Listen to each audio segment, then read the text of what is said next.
Hey everybody, how we going? How we going? Oh boy, I'm all by my lonesome right now. Oh, okay, well, I'm like I said, I do this more for me than anybody else.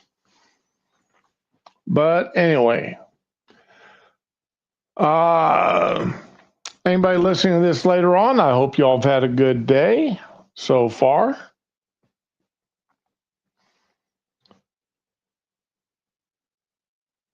Puppy got me up at 2:30 this morning.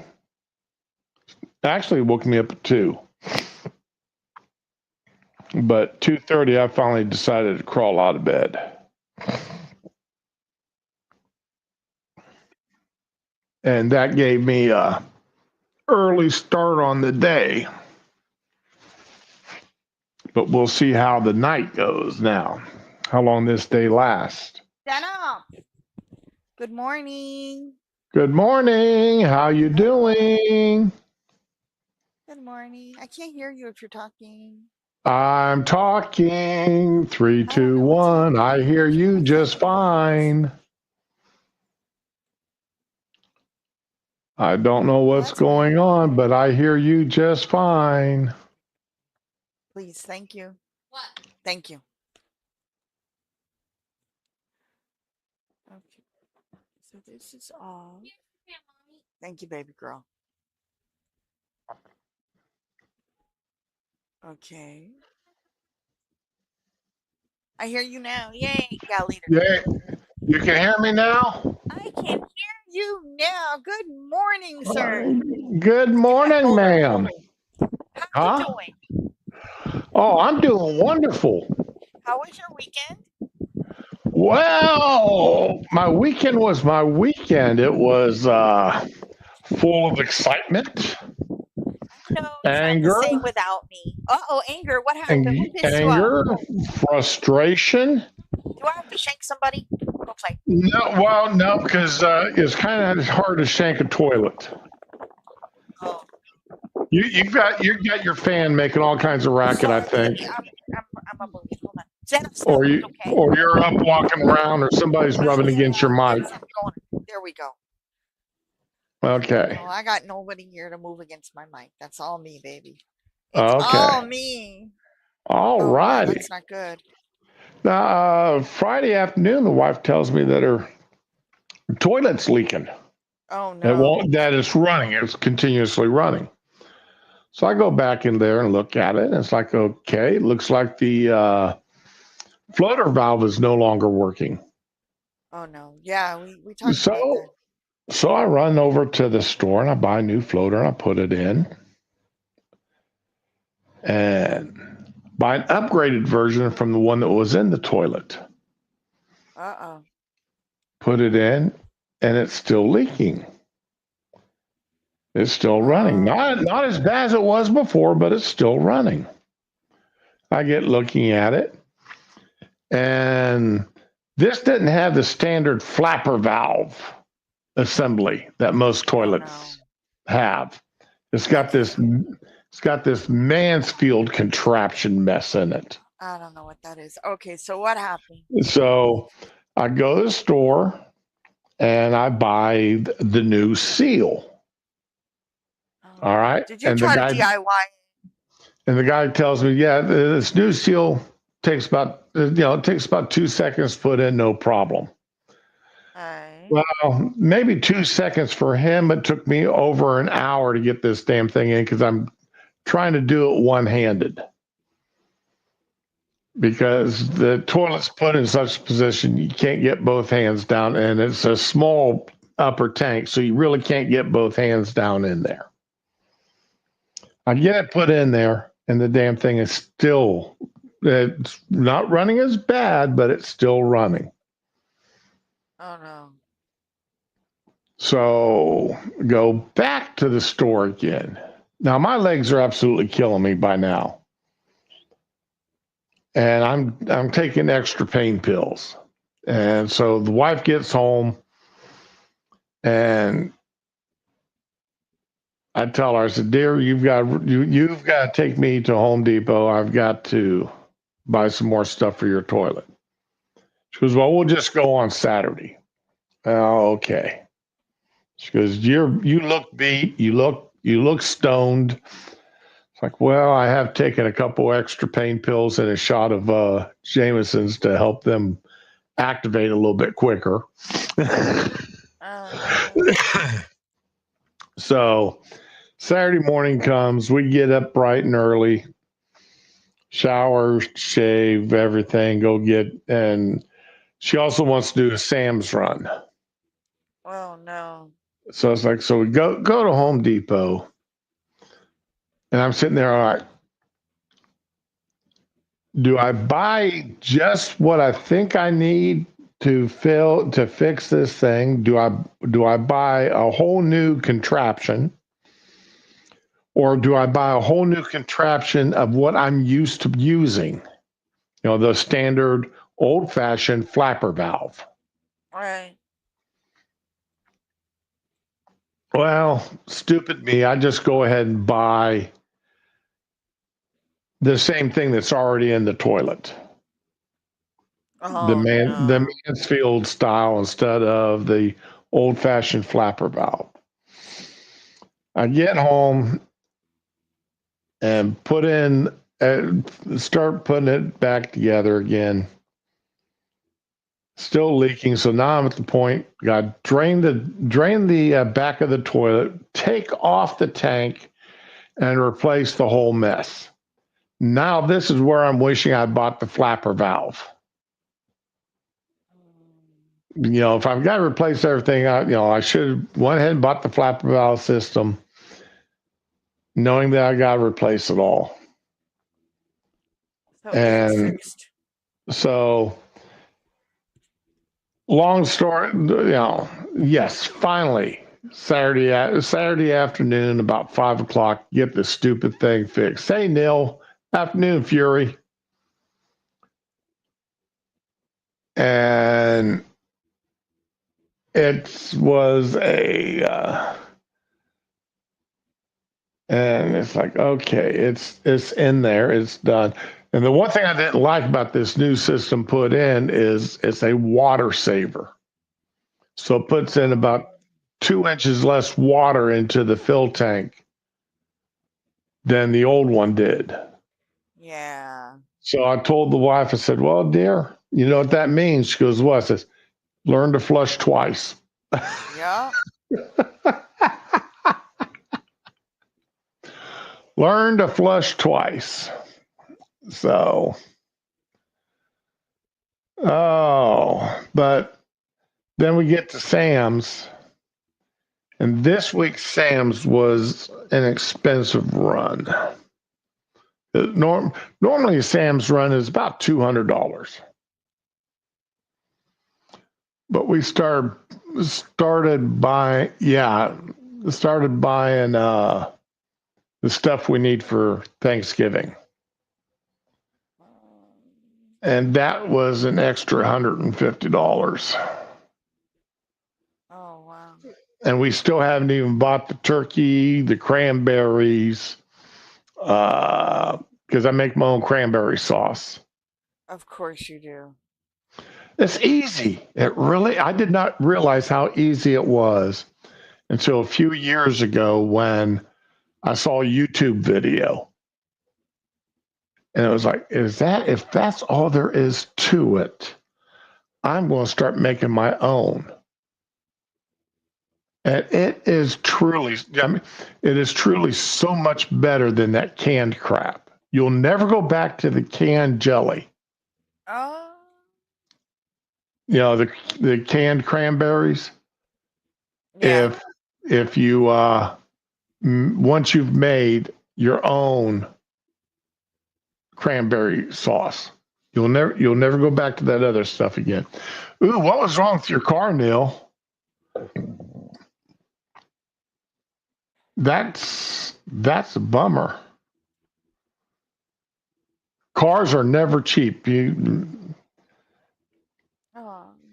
They're absolutely never cheap. But one good thing did happen though. when it's all said and done, a friend of my wife's best friend called and asked what we were doing because she wanted to stop by. And the wife said, well, Dan's, he's back getting a shower, getting cleaned up because he's been working on this toilet all day and got it fixed. The lady goes, you mean he not only knows how to fix my computer, but he knows how to fix your toilet? Damn, that's a keeper. And she goes, the wife goes, well, yeah, he does most of the plumbing work around the house. Ooh.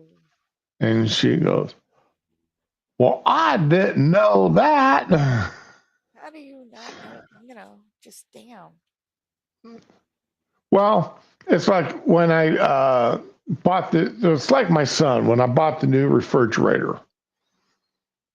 All right. And we're unloading it off the back of the truck. And I said, all right, give me a second. Let me get around to the side here where I can help lift it off the back of the truck. I mean, the thing's not heavy. I mean, it's only an 11 cubic foot refrigerator. Right. So it's not a big, heavy refrigerator. It's, 400. It's a $450 refrigerator from Home Depot.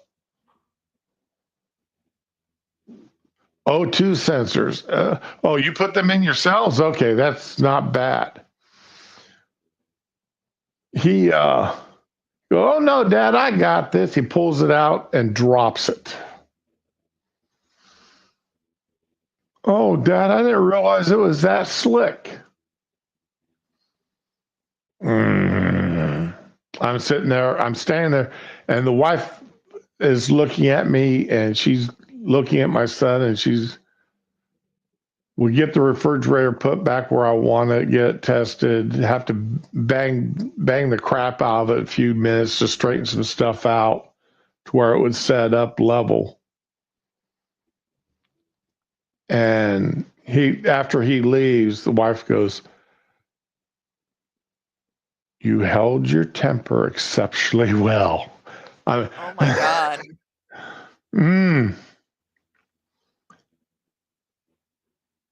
It was that brand new refrigerator still had all the tape and everything on it. I mean, I just took it out of the box.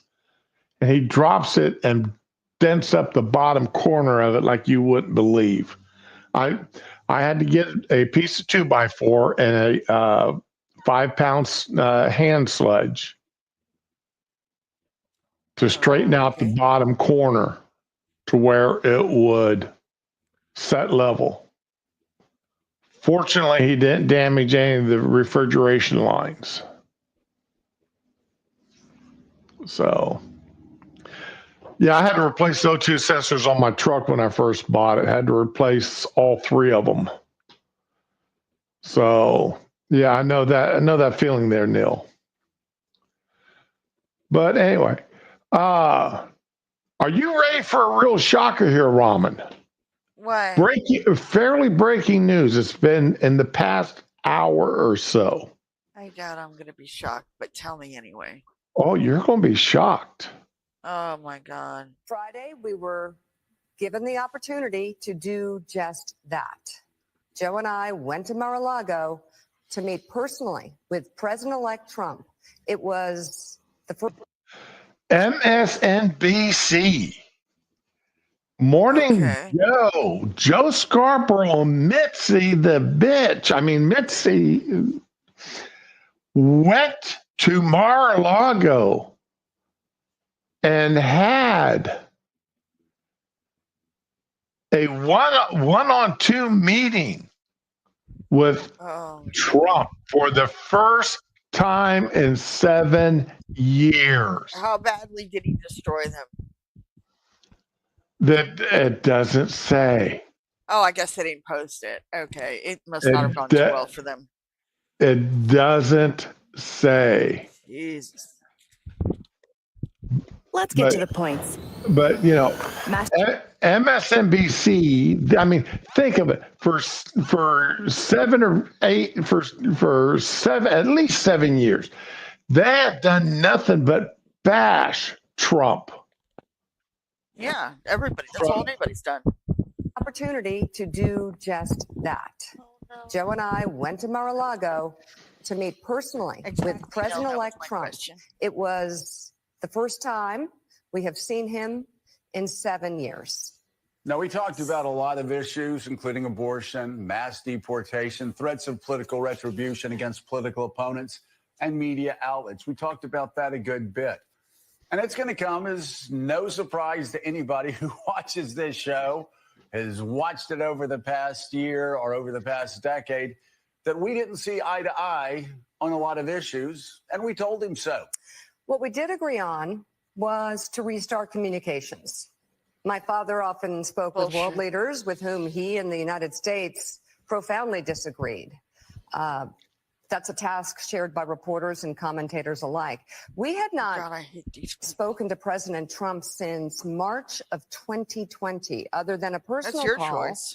Joe made to Trump on the morning after the attempt on his life in Butler, Pennsylvania.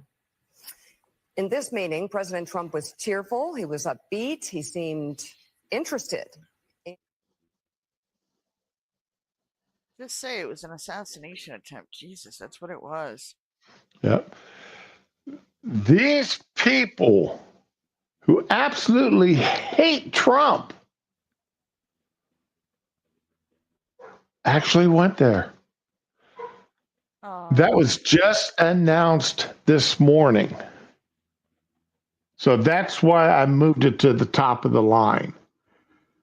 Because I would have loved to have been there to watch this. I really wish they'd had somebody, a cameraman there, and record the whole thing. I know Trump has it on his security system. right. Yeah, exactly, Digi. Morning. Trump should post it.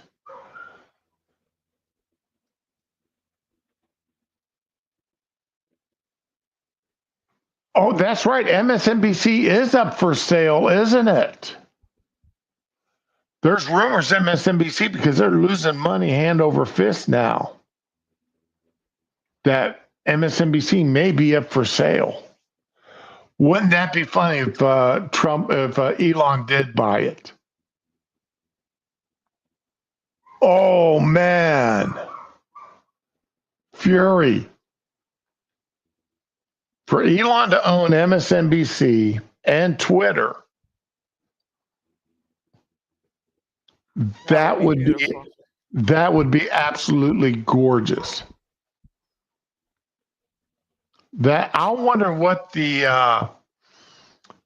how many people would quit, resign. Or just say they're going to quit and then don't do it. Elon needs to buy YouTube. Screw that. Alphabet will never sell them. Alphabet will never sell YouTube. Not because YouTube is a moneymaker, but because YouTube is,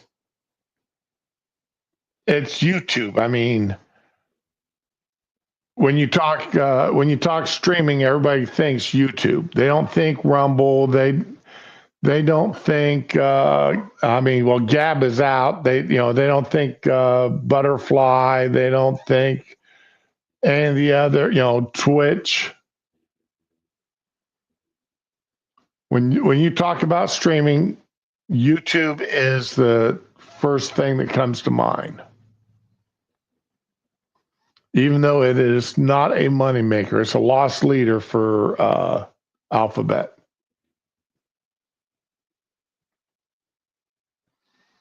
I don't think YouTube's ever made a profit.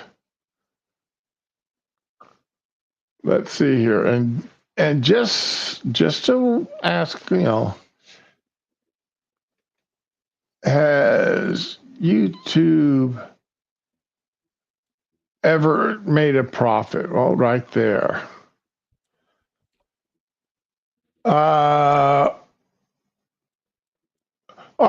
YouTube makes approximately $15 billion a year. They have a lot of ads, yo.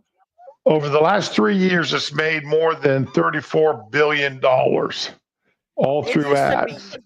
one ad before I'd watch a video. Now just for shorts, it's 2 ads. I noticed over the weekend. It's ridiculous.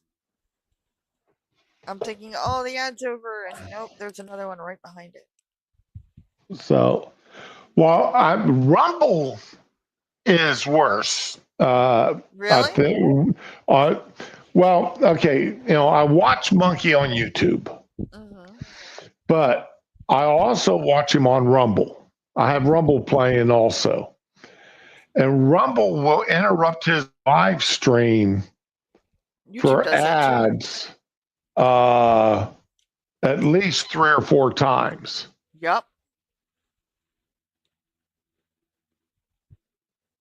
And play, 30, a couple of 30-second ads or a couple of 15-second ads, rather. So, yeah, Rumble is horrible for ads.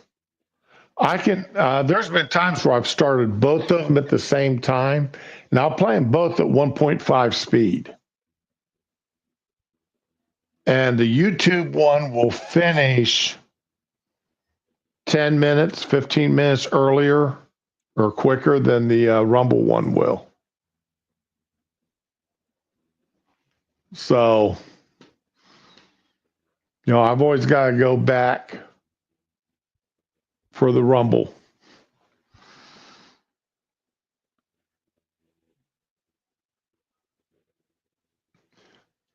I do run an ad blocker on Chrome, but it doesn't seem to stop the Rumble ads. No. But anyway, and yep, MSNBC is actually going to start talking directly to Trump. That could be interesting. I wonder if we're going to see a change in their attitude towards Trump.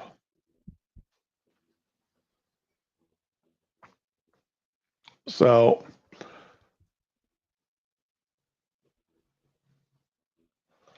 hey, CK, I've got Brave, and I've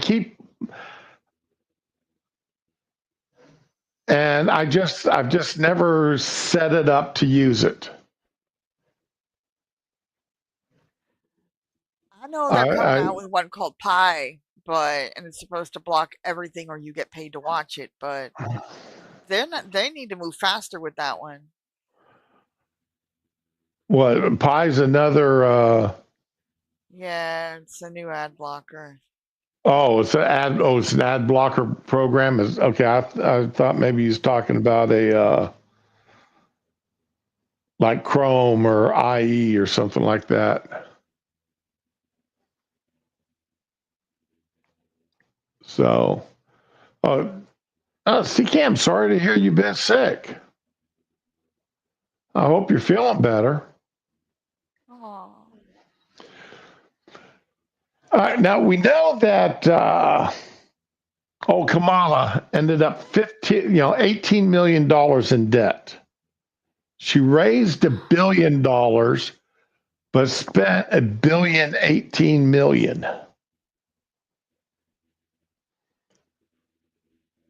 And there's a young lady by the name of Lindy Liu, Lindy Lai, L-I. All right. Who was she was very high in the campaign staff. Okay. And she's rather upset. She's a little bit angry about some of the stuff that, money wise. And she had an interview. This is a guy I've never heard of, never seen him before.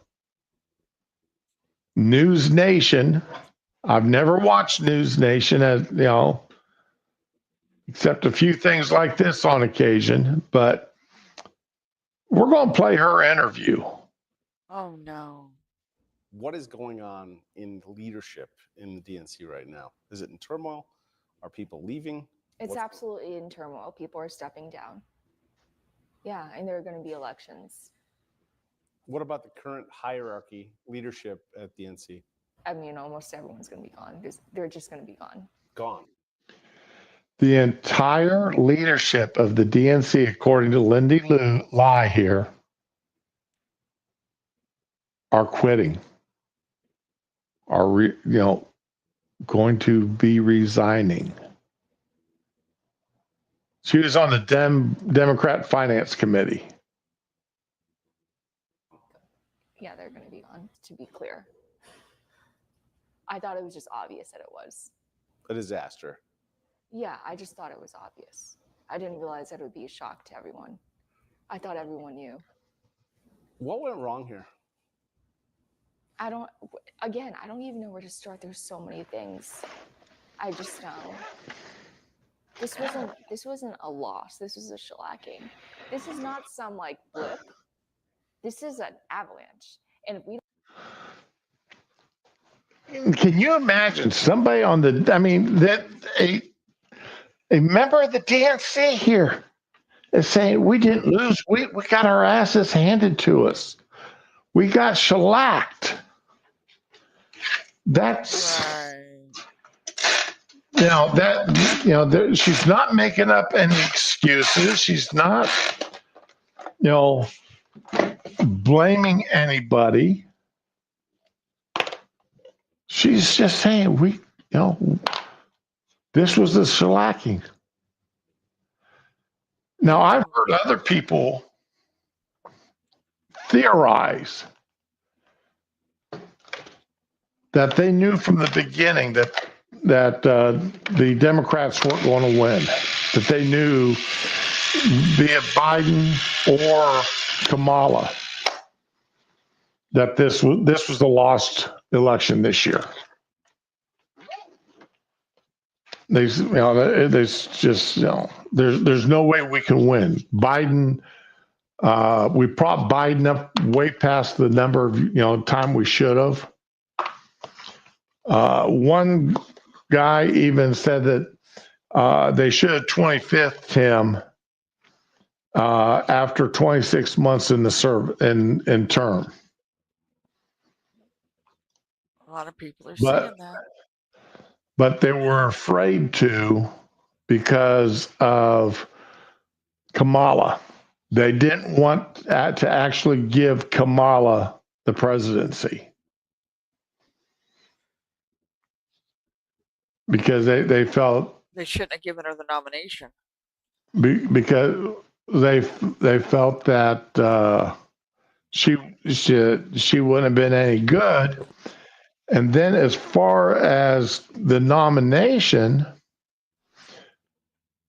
She wasn't voted in. She was appointed. well, Joe, if you'll remember, Joe endorsed her almost as soon as he announced that he was dropping out of the race. Uh-huh. And there have been some people who have felt that Joe did that as an FU to the Democratic Party. Could be. He knew that by doing that Kamala would be the nominee and that there was no way that she could be elected. Even in his dotage, he knew that she couldn't stand up. All right, guys, I just got some sticky crap on my hands. I gotta wash my hand real quick. Yeah, that medicine I use for my infusions.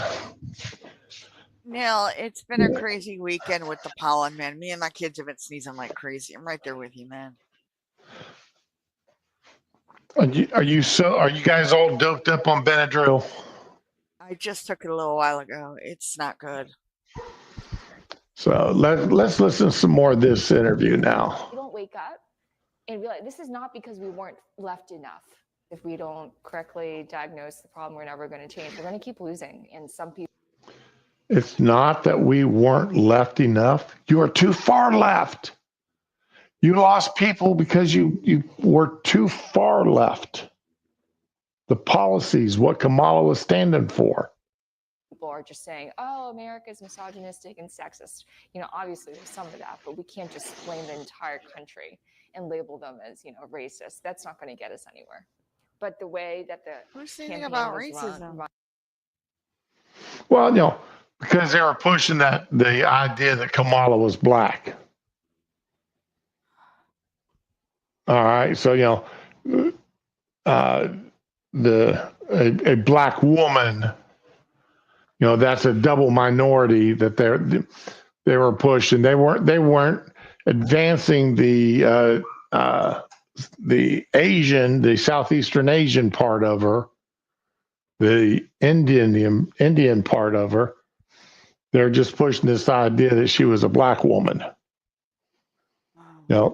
I wonder who they got to come in, or what movies or TV shows or videos they made her watch to perfect that black accent that she adopted on occasion. Run in the way that the finances were handled were just, it left much to be desired. And still, we're 1 week from the election. No, our top donors have not gotten any sort of briefing or an apology or any sort of explanation as to where our money went. No apology?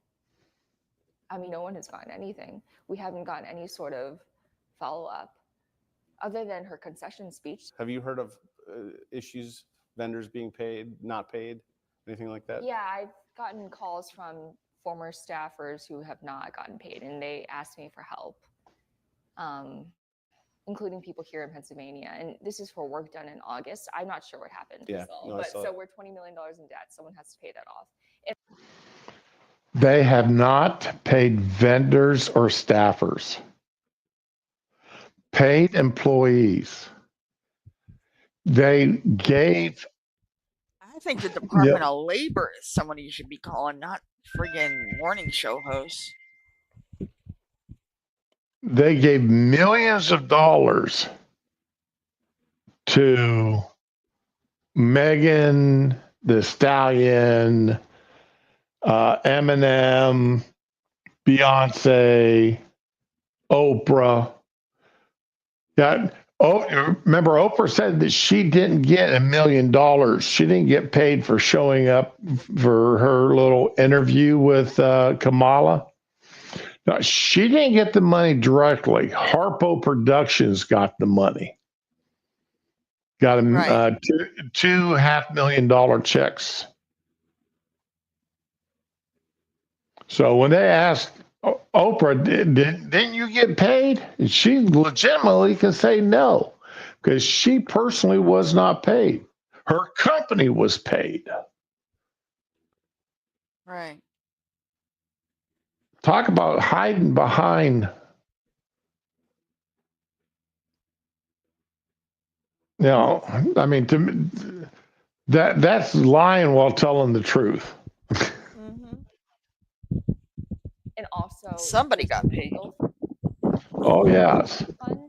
And a lot of people are saying, well, I mean, some Twitter people are saying that money is going to go towards a recount, but I think that's just Pollyanna's thinking. I don't think that there's any serious effort to have a recount. Are they just? Pennsylvania's having a recount. Oh. There's a couple of states talking about doing recounts. But Pennsylvania, Butler County, in fact, I got a video on that. Just fundraising to pay the debt? I'm not speaking with the fundraising people right now, so I can't, they're probably upset with me. I'm thinking, like, as I'm looking through, I just went through the finance report. This is the first time, and I'm seeing names that I know on the FEC report. I'm like, wow. What else jumped out at you? Well, I don't want to, again, There are names like, you know, random staffers who are being paid mountains of money. I mean, they obviously didn't deliver, but 1 million, does Oprah really need $1 million? That reminds me of when Tom Brady got millions from the PPP program. I mean, come on. And also building a Call Her Daddy set for 100,000. What in the world? Yeah, that Call Her Daddy interview, they spent $100,000 to recreate the stage or the background that the woman actually uses at her studio in a hotel room, so that when they did the Call Her Daddy thing podcast, it looked like she was actually there at the real studio, but instead they were sitting in a hotel room. $100,000. To just do a backdrop. Come on. I'm sorry. To just do a backdrop. Yep, just for a backdrop. Yeah. Think, that $100,000. How many people's paychecks could that, because they got staffers that didn't get paid. Uh-huh. How many of those people's paychecks could have been covered with that $100,000? Could you imagine coming home to your wife and husband after working 25 hours a day or whatever it is they were doing? They weren't just going in and signing some papers and going home. Working all those hours. It's like, no, basically, I didn't get paid, honey. Sorry. No, I wasn't stepping out on you. I was genuinely doing a thing. I just didn't get paid for it for weeks. I hope you believe me. Sorry.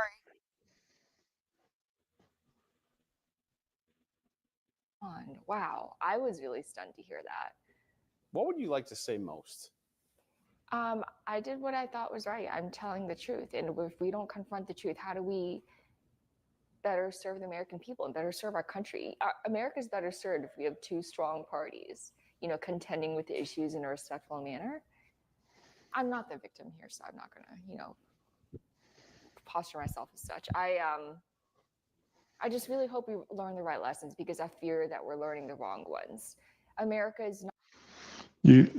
The lesson, I'm looking at this strictly from a financial aspect. All right. Was Cardi B, was it worth whatever you paid Cardi B? What in the hell? Was it worth whatever Cardi B was paid? Or Lizzo or whoever else. Jesus. I'm just thinking Cardi B, she read her thing off of her cell phone because it didn't get sent to the teleprompter correctly. So they sent it to her cell phone, so she read it off her cell phone instead. Was that really worth it? Was she got paid? Megan Thee Stallion, she did that show, early in the campaign. I think they said she got paid $5 million for that. Doing all that twerking and everything. And everybody, half the audience left when she finished her show. They were there for her, and they didn't hang around for Kamala. Shouldn't all your money go to getting you votes and not putting on floor shows? You'd think fiscally. No, this is not because America is sexist and misogynistic. We have serious issues surrounding the economy and immigration. I'm a naturalized immigrant myself, and I hate that the party labels anyone who favors border security as a bigot. Okay? I'm not a bigot. I'm a proud and grateful American. I don't want millions of people storming across the border, and it shouldn't be verboten to say that.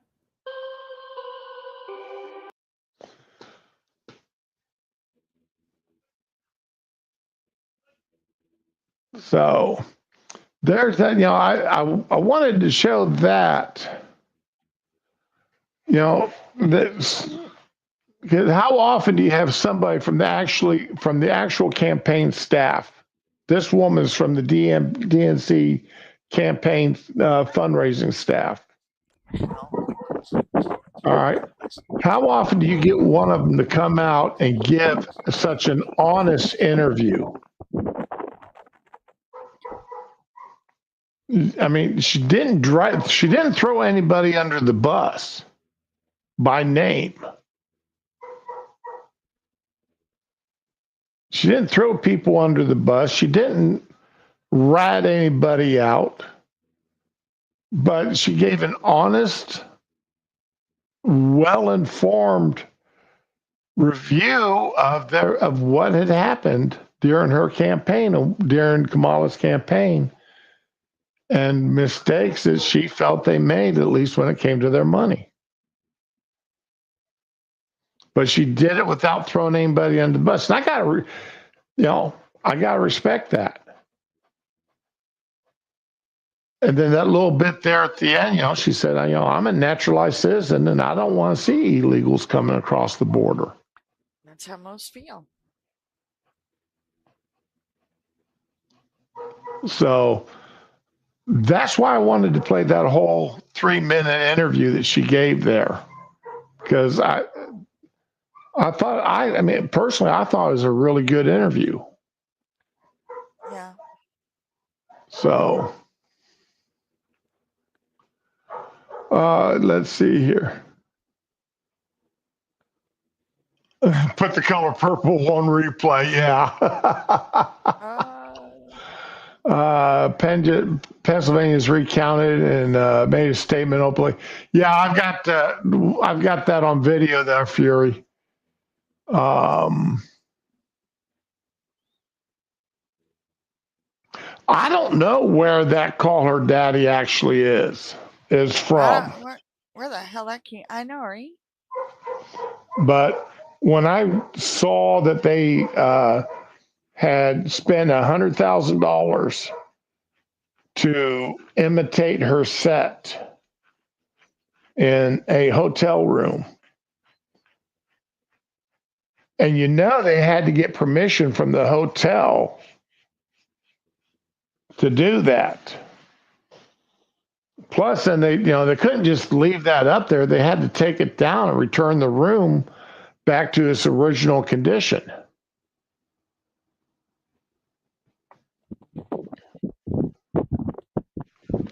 I mean, I've had we turned down. Remember that Girls Gone Wild group when that was big here a few years ago? I don't know. It's probably been 10. The ads. It's been about 10 years now. Back when Florida used to have a spring break.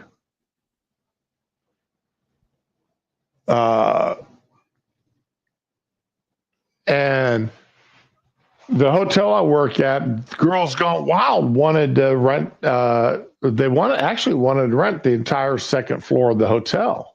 Oh my God. And so we're talking to them about it, setting it because they wanted it for a month. And we're talking to them about it, setting up rates and everything. And we're telling them our expectations. That we don't want any filming done on property, yada yada yada. And they said, well, we do have our wrapped bus that will bus. Yeah, RV. Oh my God. A Class A RV, and they said we do have our wrapped, and it's like, okay, and how's it wrapped? Well, it's Girls Gone Wild and is big lettering on the side. And, it's got pictures of the girls on there, nothing explicit, but it's got pictures. It's like, nah, you can't park that on property. Right. We can't have that on property because we still want, even though you're planning on being here for a month, we don't want to be that hotel. Yeah, I mean, because we still friends got and 11. families. Yeah, we still got 11 other months out of the year we got to worry about.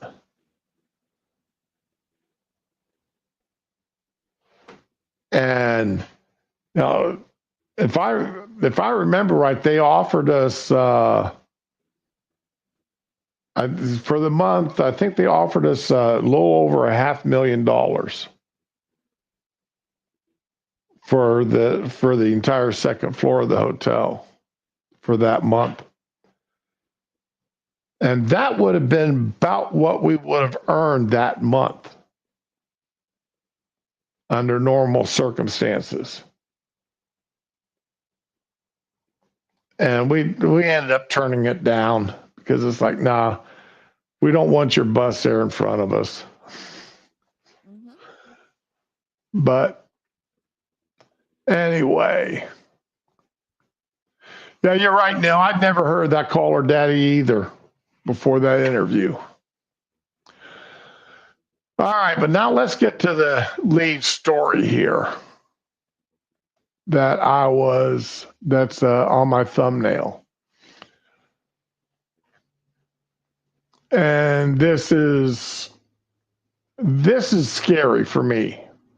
And I think it should be scary for everybody.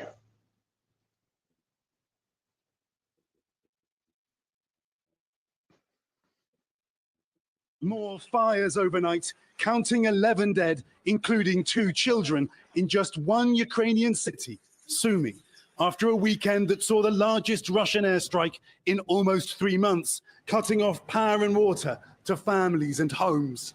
Russia says its targets were part of the Ukrainian war effort, its rockets and drones doing the talking, as President Biden agreed to allow Ukraine to use Western long-range weapons, according to 2 US officials. It's a policy shift from the United States that Ukraine had been pushing for, the Biden administration resisting until now. The decision, European officials say, was driven by the arrival of North Korean troops in Russia and by a determination to help Ukraine hold on to territory ahead of expected negotiations. President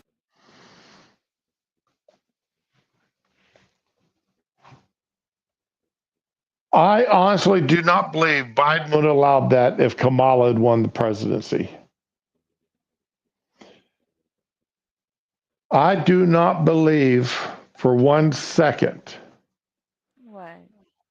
that Biden would be allowing the use of long-range missiles that would strike inside of Russia itself.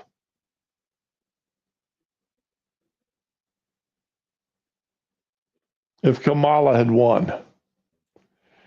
Because Russia has said quite explicitly several times that if Ukraine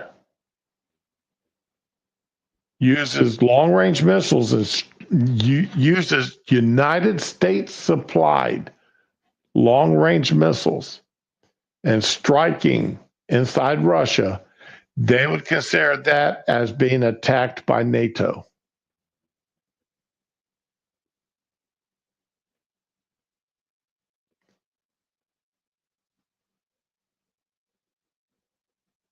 Biden has, when those missiles get used, he's handing over to Trump World War III. Yep.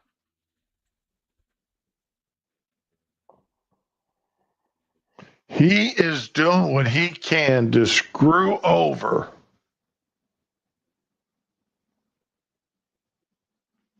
Trump as best he can right now before Trump ever gets into office.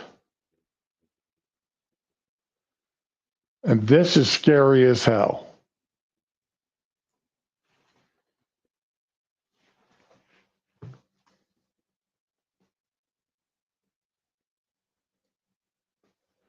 These missiles that they're talking about.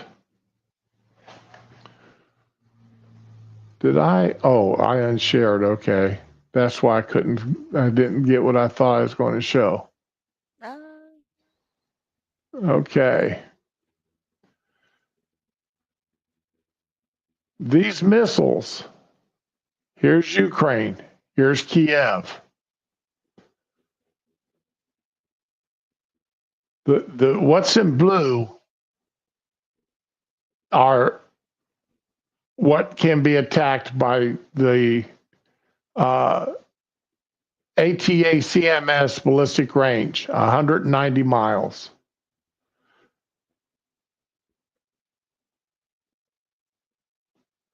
Shadow Storm missiles, that's what they can attack. That's 155 miles.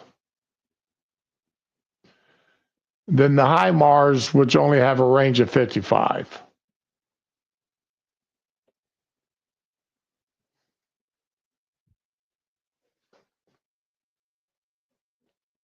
This is outrageous.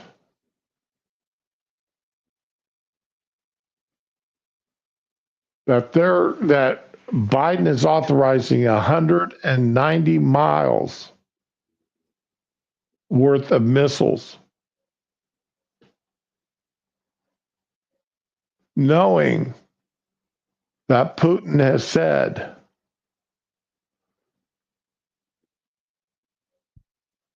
that he's going to consider it as an attack by NATO.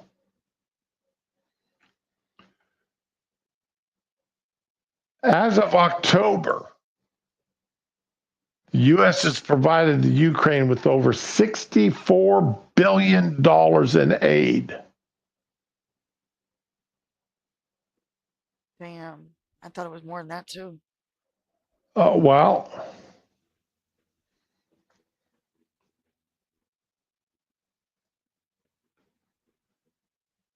it's now 70 billion. Because these missiles that Biden is wanting to give them is another $6 billion. Not million, billion with a B. $70 billion.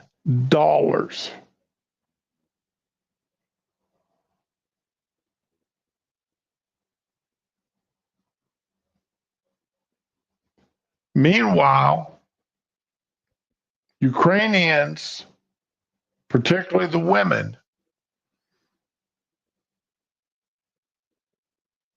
who left the country are getting paid to stay out of the country and living in hotels and such. Oh, All right. Ukrainians in country are being paid with our money. And we've got homeless, not just homeless vets. I hear a lot of people talk about homeless vets. And as a vet, as retired military, I've got my concerns about people that served in the military and are now homeless. And how many of them have got PTSD and other issues that are making them homeless. But it's not just it's not just veterans that are homeless in this country. We've got people who are homeless because of the economy. yeah.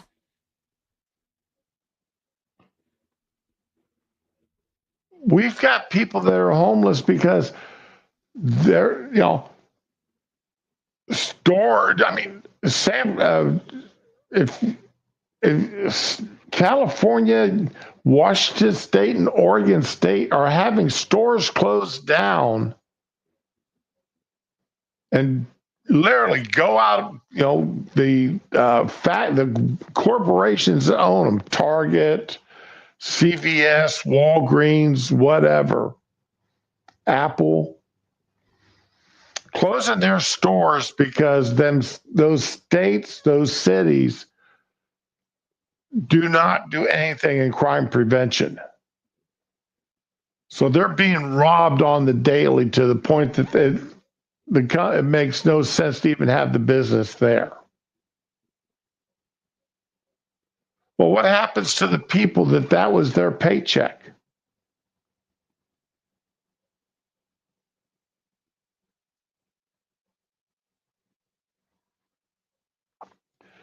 $70 billion. If we'd spent that $70 billion on our own people,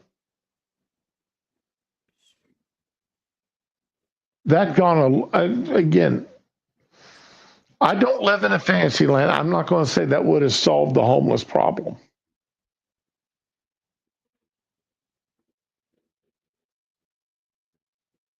But it would have put a hell of a dent. That 70 billion, and use part of that 70 billion to close up the southern border and beef up patrols on the southern border.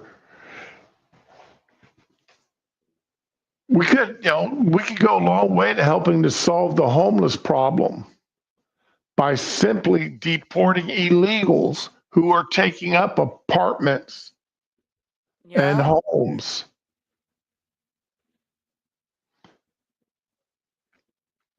The train's jumping the track here for a few minutes. All right, just fair warning. We'll get back on track here. Part of the reason why the prices of housing are going out of astronomically stupid high, why I paid $130,000 for the house I'm currently living in, and I'm turning down offers of $250,000 or more. It's almost up to $500,000 now. I'm being offered. Is because the housing is so tight. There's not enough houses. So it's now a seller's market.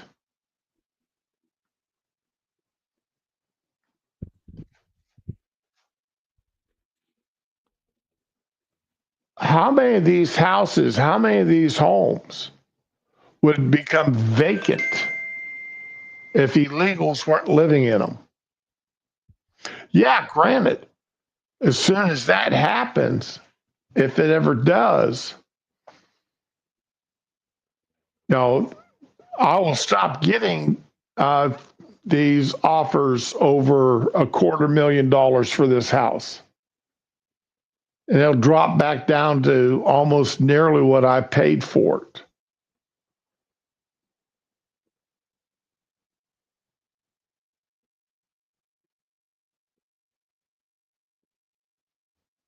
But is that really a bad thing? Realistically, is that really a bad thing? Because that then opens up the housing market for people to actually get back into it, for American citizens to be able to get into a home, to get into an apartment. I know there's people living in one-bedroom apartments paying what I pay a month in my mortgage. I pay $750 a month mortgage. People are paying $800 a month for rent on a one-bedroom apartment. Ramen, what are one-bedroom apartments going for down there where you live? $1,500. $1,500 a month? Mm-hmm. I just bought this house 6 years ago, just before Michael hit. Oh man. The February before Michael hit. I bought the house in February. In October, Michael hits us. Damn. And this house was like I said, I paid $130,000 for the house. They're asking $150,000. I got it for $130,000. But yeah, I mean, it's ridiculous to think. No. But when there's less bodies demanding housing, the price will go down. Make it more affordable. Once it's more affordable, that means more people will be able to get off the streets and into apartments. Job markets will open up. Mhm. Because illegals won't be working. So people will be hiring American citizens to work. That's right. So that'll help the unemployment.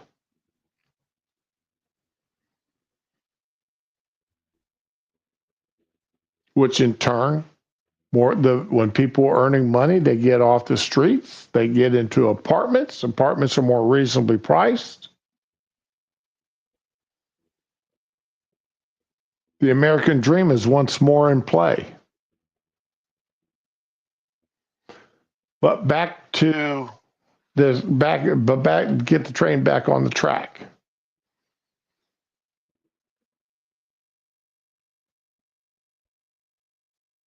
We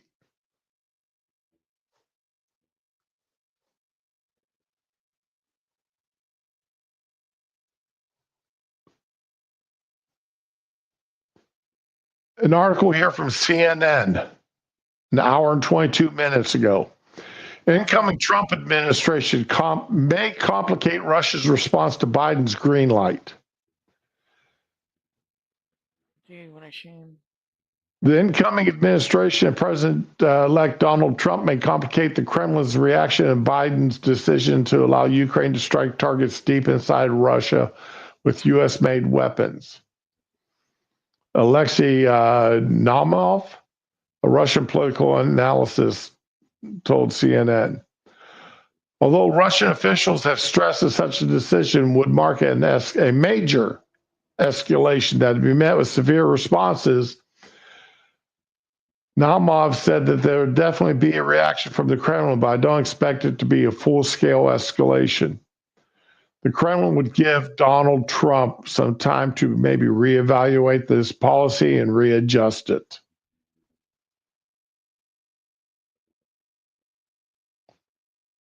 Trump, who will take office in just over 2 months, said he wants to bring the war in the Ukraine to a swift end. Although Trump hasn't commented on Biden's decision, his son Donald Trump has criticized it.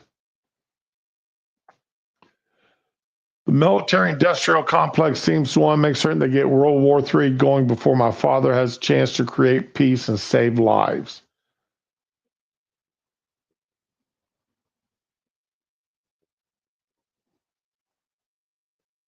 The first thing I said to myself, and I mean, the wife and I were sitting on the couch watching television when that come across, and the first thing I said come out of my mouth was, "Oh my God, they're starting World War III."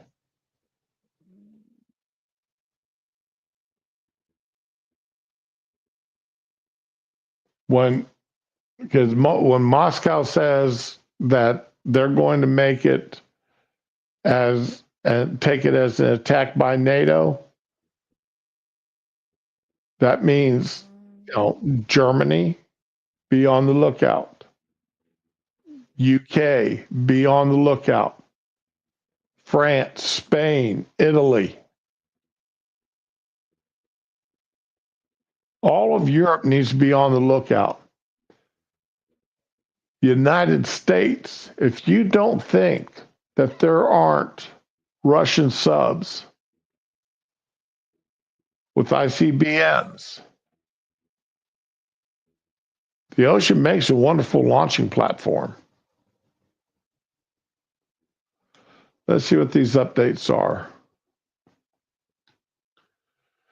Germany announces delivery of thousands of AI-controlled drones to the Ukraine. Germany on Monday says delivering 4,000 AI-controlled strike drones to Ukraine. Days after Kiev slammed German Chancellor Olaf for holding talks with Russian President Vladimir Putin.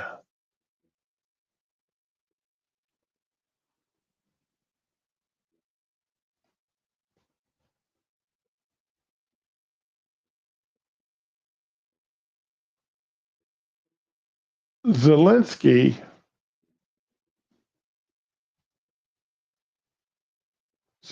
wants this war to continue. Okay, this is my opinion. Zelensky wants this war to continue because he's making money off of it.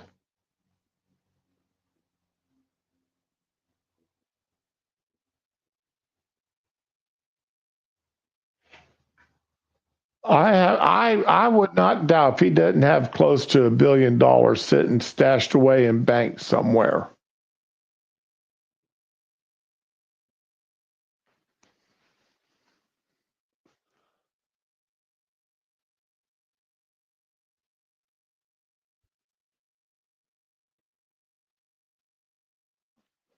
And okay, I'm catching up with chat now.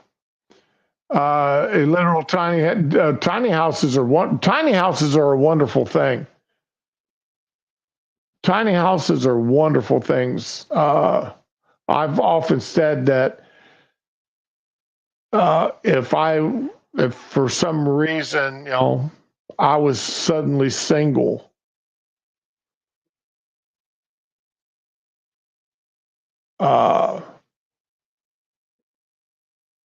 I would move into a tiny house because I don't need a huge house to live in. Mm-hmm. But I could live in something half the size of the house that I live in now, and that house I live in now is 1,200 square feet. I could easily live in a 600 square foot house. But anyway,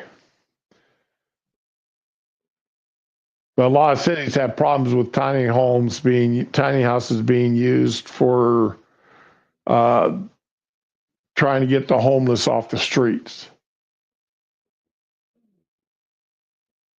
And I cannot for the life of me. Maybe this is where maybe I do have a little tinge of liberalism in my soul here.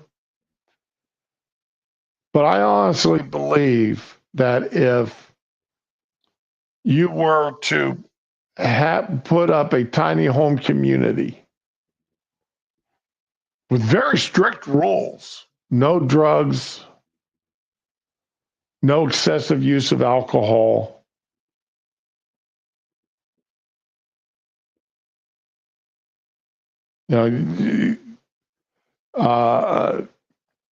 hygiene and sanitary conditions, Yeah. Restrictions, limitations, whatever you want to call it.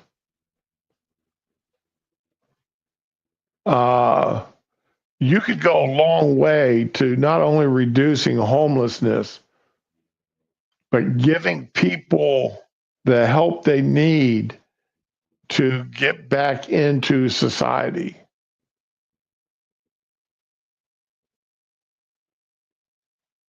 From living on the streets.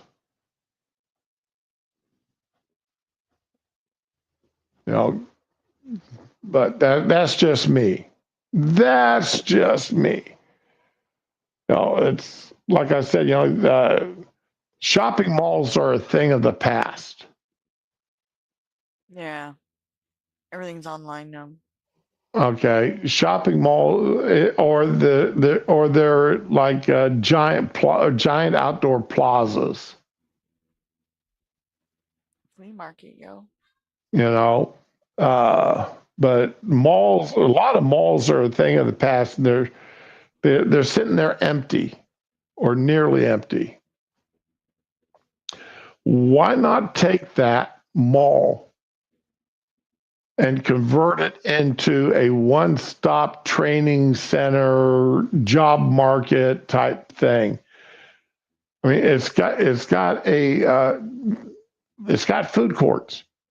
Use the food court, the equipment in the food courts to train people how to become cooks, either for themselves or as for a living. Everything from short order cooks to line cooks in regular restaurants.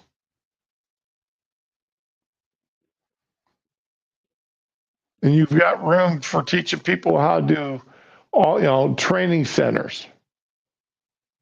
To do, high vac repair, to learn how to become a plumber, learn how to do automotive work. Every mall I've ever seen has got had a Goodyear or a Sears Automotive Center, Yeah. To where you could train people how to do automotive repair,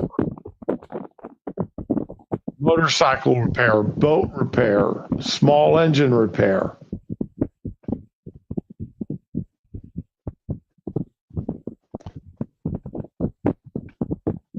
And you got those huge parking lots.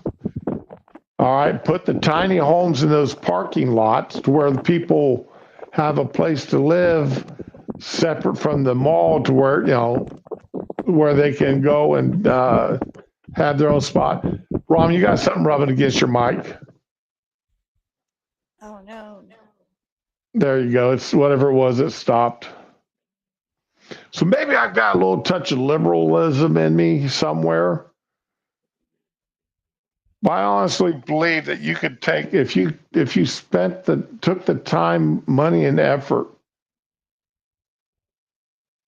you could turn something like that into something productive for training the homeless. I will say in the mall they don't really cook. The stuff is shipped to them already prepped. They just gotta put it in the oven. Put it in a pan and put it in the oven. That's some of it right there.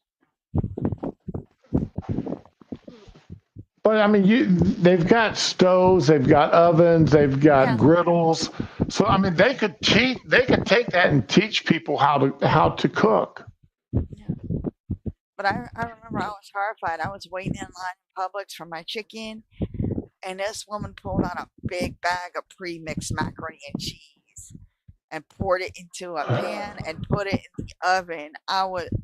It was like finding out about Santa, man. I was hurting inside. That broke my heart. Man.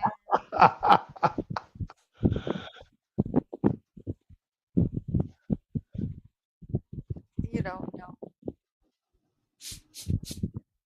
But yeah, I mean, but still, like I said, maybe I do have a touch of liberalism in my heart there a little bit. But anyway.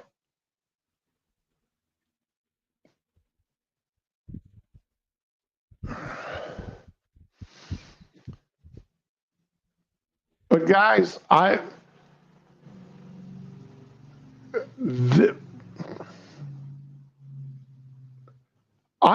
really don't understand, other than trying to turn over as excuse my language, but as shitty as a condition as possible for Trump to have to deal with. I can't think of any other reason why Biden was suddenly 2 months before the end of his term turn around and do this. I can't think of any reason other than try to make as much trouble as possible for Trump.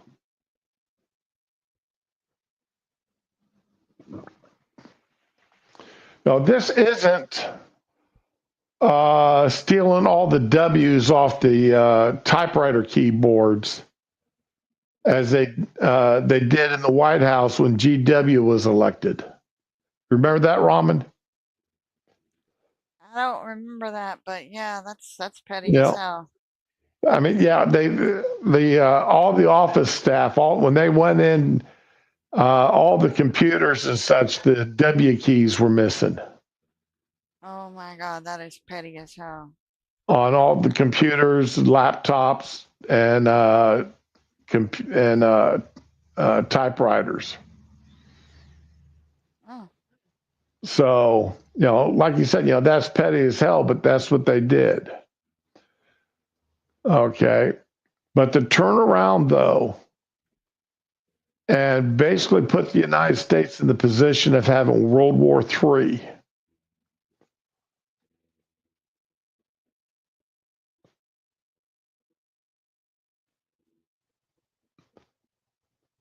that senile bastard in the White House. Y'all know I don't like to cuss. I don't like cussing. You are a fine Southern gentleman. We are aware. But I can't think of any other way to describe how I feel right now about what Biden's done and what about Biden himself.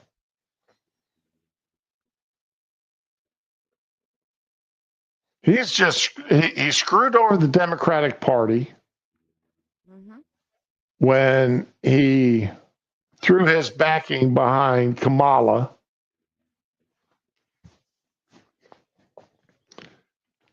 And now he's doing what he can to screw over Trump and doesn't give a damn about what the repercussions could mean for the rest of the world.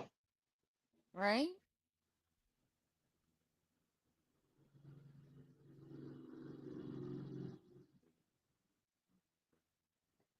Then not only do we have that happening, have you ever heard of a shadow government? Yes.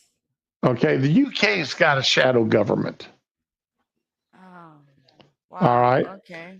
And what a shadow government is, you've got your official government in all of its positions.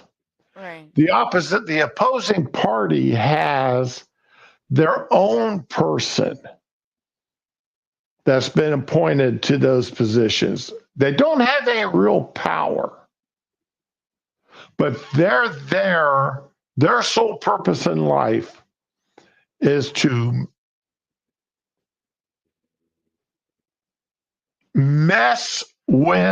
to be in pure opposition to whatever's going on within that official department. Okay. That's their sole purpose in life. The United States has never had a shadow government. That's never been part of our government. Okay, if you say so. Okay. All right, give me one moment here. All right. We've never had anybody stand up and say, all right, we are going to put Senator X as being the person to personally oppose everything that cabinet member Y does.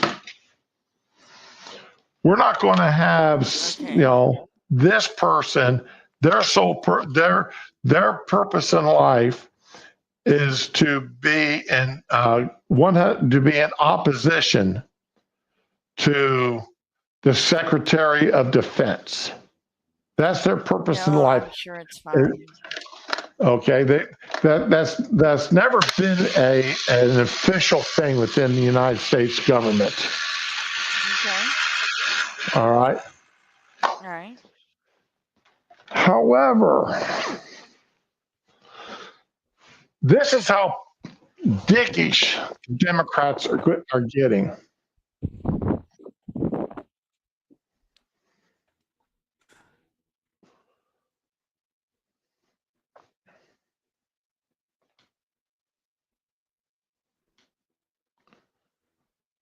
Last week stung. As Democrats, we simply failed to convince the American people we have better ideas to solve their problems. But we do. Now we need to dust ourselves off and get ready to fight. We can't let Donald Trump's extreme MAGA agenda go unanswered or unopposed. Zone defense isn't going to work. We're going to have to go man on man. So here's an idea for how to organize our opposition. We need to borrow from our British friends and appoint a shadow cabinet to fight back against the worst abuses of a.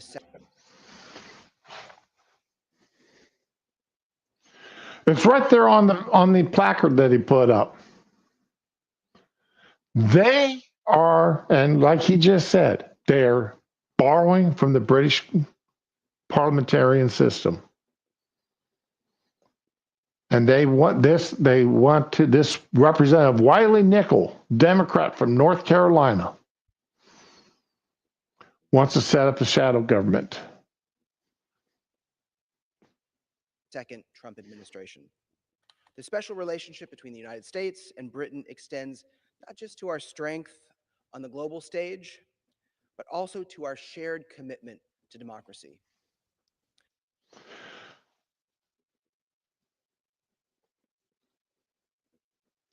Fury, you know I love you, my friend.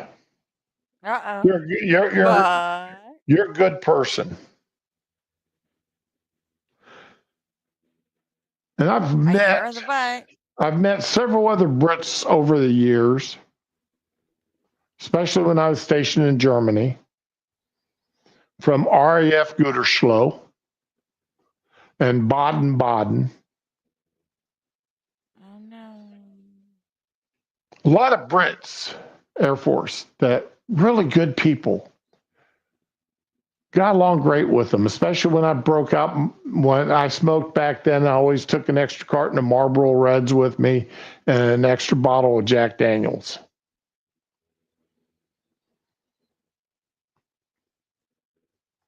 But I don't want your government. Oh shit. I don't want your style of government here in the United States. Hell, we don't even want our own.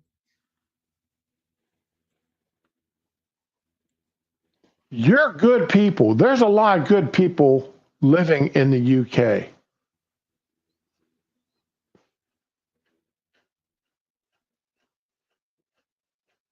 But I do not want your style government with a shadow cabinet. And once again, the Democrats aren't thinking that they are always going to have this.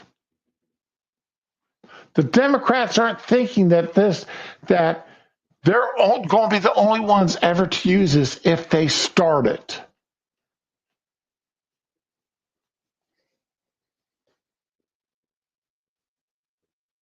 Across the Atlantic, the British have something we don't: a team from the opposition that mirrors the government's own cabinet members.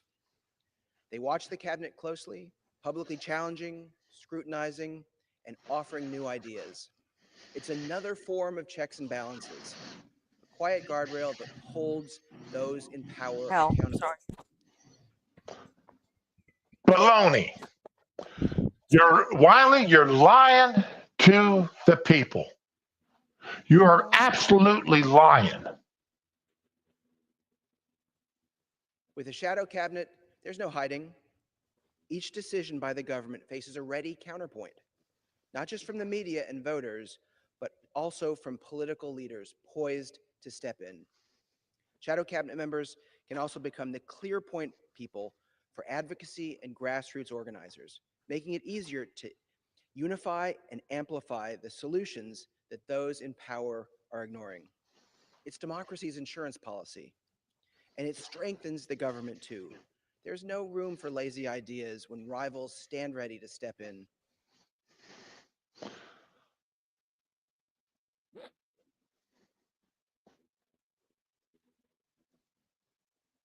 Trump attempts to weaponize the justice system against his political opponents with Matt Gaetz at the helm. We could see incoming Senator Adam Schiff as our shadow attorney general, arguing against replacing our independent prosecutors with Trump loyalists. If Trump seeks to eliminate the Department of Education, Congresswoman Johanna Hayes, a former Teacher of the Year, could step up as shadow education secretary to loudly defend public education. Pencil neck, googly eye Schiff, better known as Schiff for brains. The man who stood there and lied about what President Trump said during Senate hearings. The man who went out on morning talk shows every day pushing the Russian collusion, how he had secret testimony that proved Trump was colluding with Russians.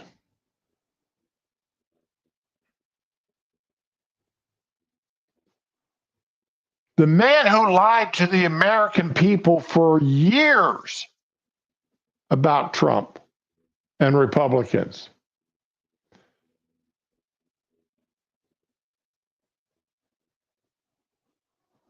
And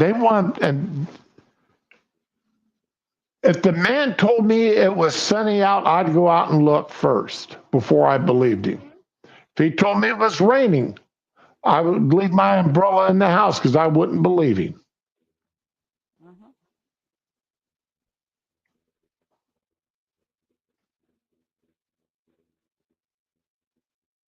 That's the man that he wants to put in Yep. to a position of a shadow cabinet member. Oh yeah, sounds legit.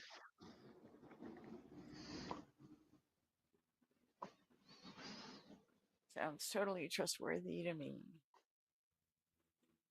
United States. If Trump orders Marco Rubio to hand Ukraine and much of Eastern Europe to Russian President Vladimir Putin, Congressman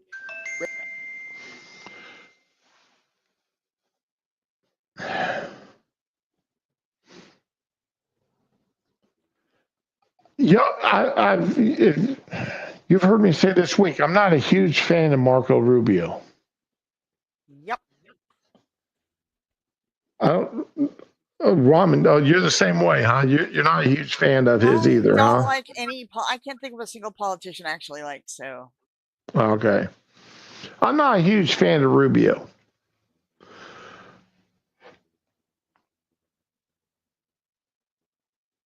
I like some of the things he does. I like some of the things he does, though. But one Okay. thing I will give him, one thing, he would never hand over parts of Europe to Russia. true. He would never hand it over. Nope. As far as Ukraine goes, With your dad, so you don't have to worry about it. as far as Ukraine goes, personally, and this is me personally, my own I don't give two shits one way or another if the Ukraine becomes part of Russia again or not. I don't personally care. We have spent $70 billion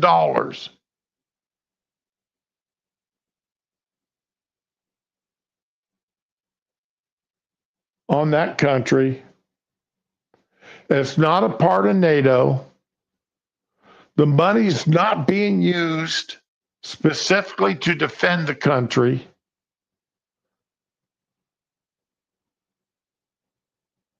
It's being used to keep people employed. It's being used to house people in other countries on a standard of living above what many Americans have.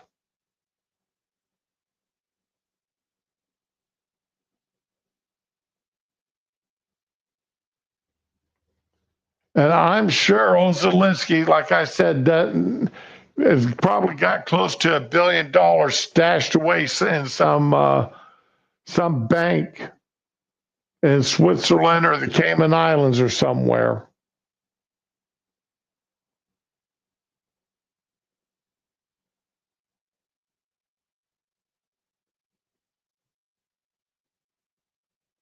I'm tired of supporting Ukraine. We've got people in the United States that need taken care of. Greg Meeks, as Shadow Secretary of State, could be a strong voice in support of maintaining international relationships and protecting democracy at home and abroad. Senator Michael Bennet as Shadow Treasury Secretary, Congresswoman Susan DelBene as Shadow Commerce Secretary could help ensure the middle class and small businesses have a voice in government and call out Trump's proposed tax cuts for billionaires and corporations. As Shadow Defense Secretary, Congressman Adam Smith, a great representative for the people of Washington and not a Fox News host, could counter. And guess what? Hegsworth is not just a Fox News host. He's active. He's military. He's a major. He's got 2 Bronze Stars. He's been in combat. Why not say what he's actually done? Has your guy that you proposed even gone through basic training? Has he been in the military? Has he been in a combat zone? I seriously doubt it. I seriously doubt it. Trump's threat to use military force against his political opponents. There's never military force against political opponents. The Democrats have been using the legal system, the lawfare against Trump and Republicans in general now for at least 10 years.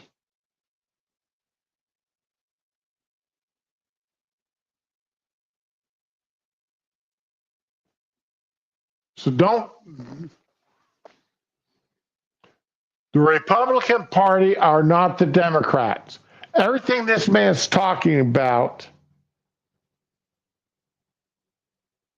what they're afraid of is that the Trump will do to them what they've been doing to other people.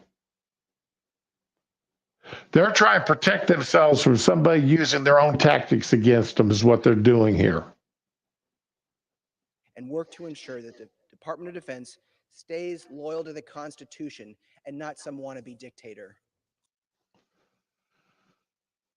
Some wannabe dictator. I knew those words were going to come out of your mouth. You're slimy. I've never heard of you before today.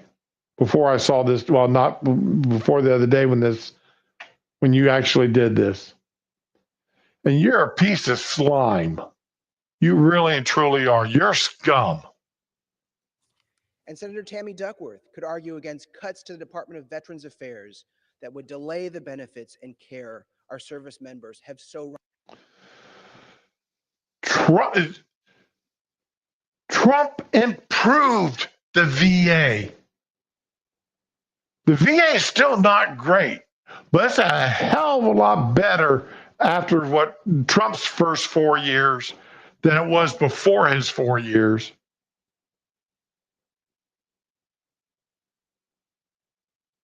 Trump made the VA a much better organization. Rightly earned. If Trump hands over the EPA to big oil ally Lee Zeldin, we could see Congresswoman Kathy Castor pushing back for environmental protection and conservation to protect the air we breathe and the water we drink. Now, hey, Republicans breathe the air and drink the same water. We don't want the water poisoned. We don't want the earth poisoned. We don't want the air poisoned.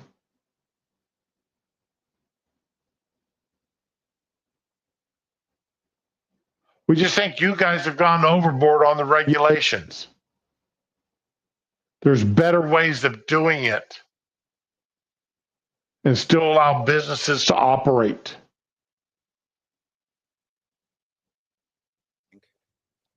And if Trump pushes to ban abortion nationwide, the Supreme Court has already ruled that is a state's issue. Trump can't make it. Republicans cannot make it a nationwide ban because the Supreme Court's already ruled that's a state issue. It's not a federal government issue. And besides that, Trump has already said he's against a nationwide ban. So you're standing there lying again.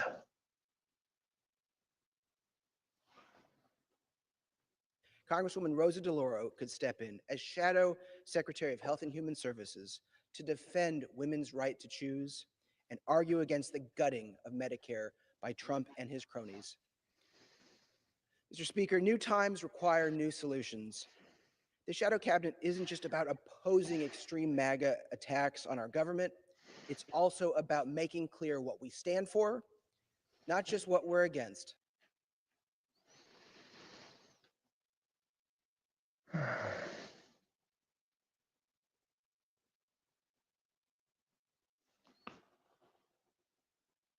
Unfreaking believable.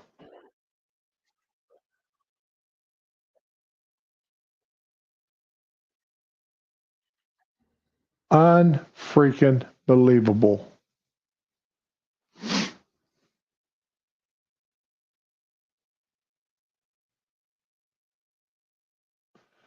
Thank you, Fury. You're 100% correct.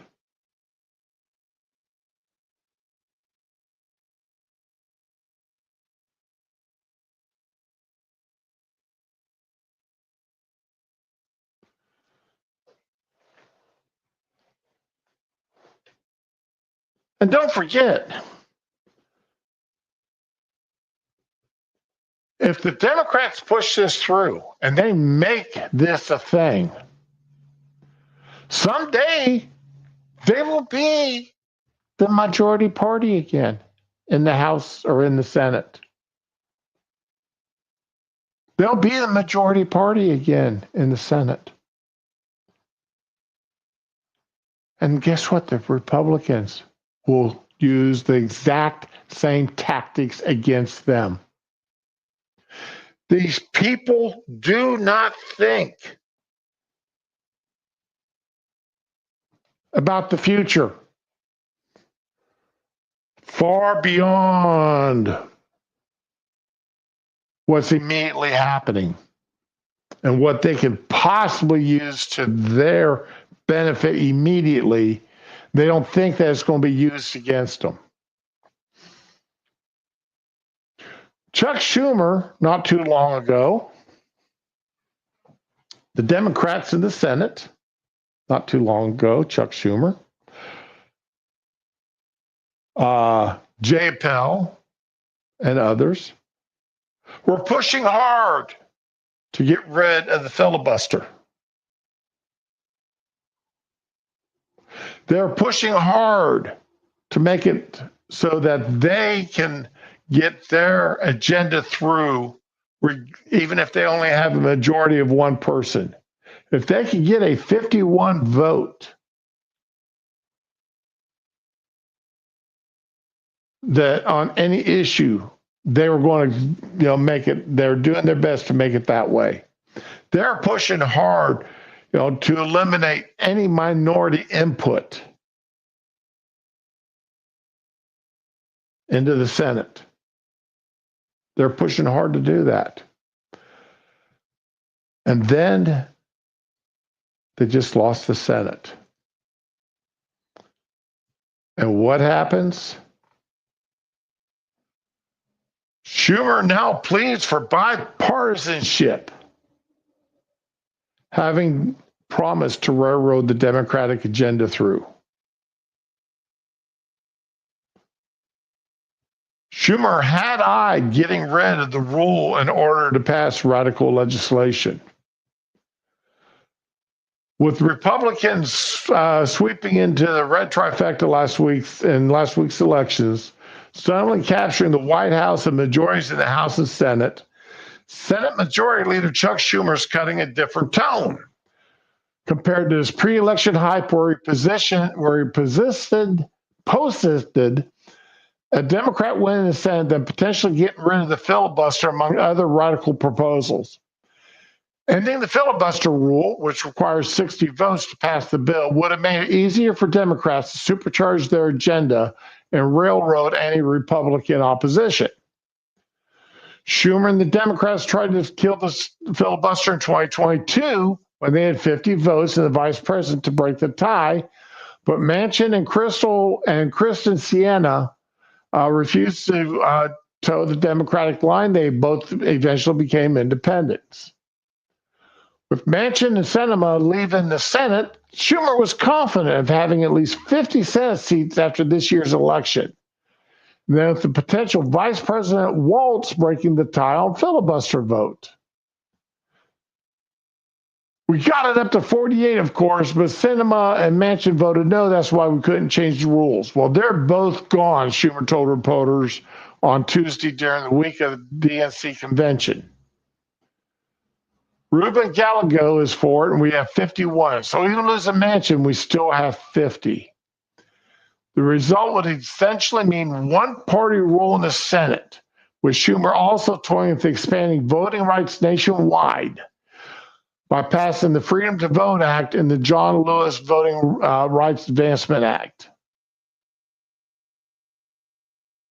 He also discussed a potential rule to codify abortion rights in federal law, a party priority after they call it the voting rate overturned, but why don't they just call what they did was supposed to be the Dodd decision, which would have faced staunch Republican opposition and lacking a path to 60 votes. Schumer also wanted to reform the Supreme Court by putting an 18-year term limits on justices and reversing the Supreme Court's presidential immunity ruling. He previously announced his intention to move legislation that would expand the Supreme Court from 9 to 13. But this week, he went to the floor to tell the Senate's Republicans to essentially go easy on their legislative colleagues on the other side of the aisle, since the Republicans will have a 53 to 47 majority. Oh, now, he had planned to take over the Senate and push this radical agenda, his own radical agenda through, and change the rules so that the Republican opposition was toothless, had no chance to do anything. And once again, Schumer and the Democrats thought that they'd be in power forever. They never think that they are not going to be in power. They never think that they are going to be the minority party once again.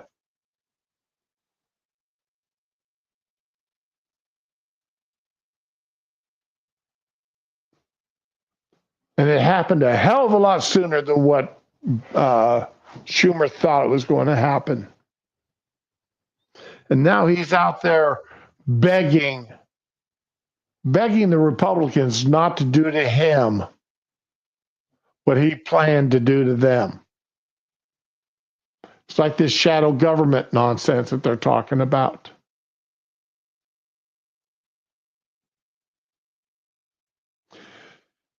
Even if I was a Democrat, I would be highly pissed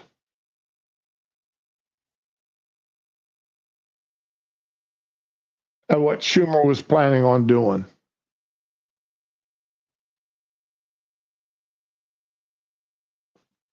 I would not support any one of the plans that he had planned on going.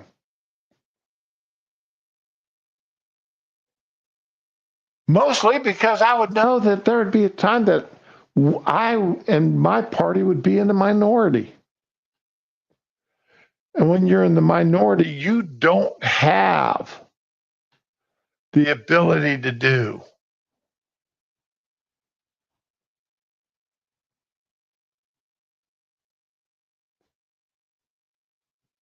what you want to do, because you're no longer sitting in the driver's seat. Yeah, cue Palpatine.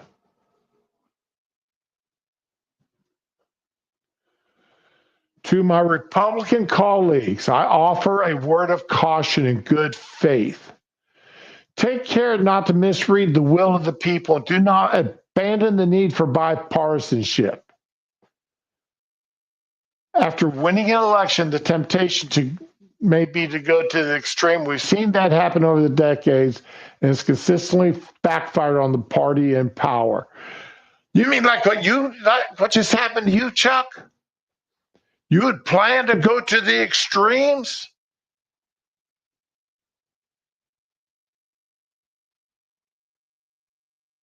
You had planned to make the Republican Party absolutely worthless in the Senate? You're going to make them toothless, unable to do anything in opposition that you wanted to pass? You were going to be the ones to say you wanted to be the one dictating everything and get everything that you wanted. Then you lost the Senate. And now you're worried that the Republicans may do what you do. So instead of going to the extremes, I remind my colleagues that this body is most effective when it's bipartisan. You sure as hell didn't think that a few months ago, Chucky. That wasn't your opinion a few months ago. If we want the next 4 years in the House to be as productive as the last 4, the only way that will happen is through bipartisan cooperation. The only time, Chuck, you ever call for bipartisanship is when you are in the minority. When you're in the majority, you hate bipartisanship. Schumer's about face wasn't lost on Brian York, chief political correspondent for the Washington Examiner.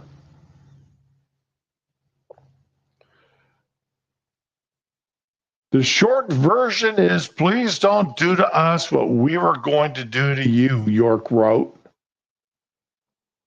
Which is exactly what I was saying. Please, please, please don't hit us with that hammer we're going to hit you with. Schumer's obviously concerned about the Republicans might embrace a scheme to eliminate the filibuster and pass all sorts of consequential legislation with no Democrat input at all. That wouldn't be bipartisan.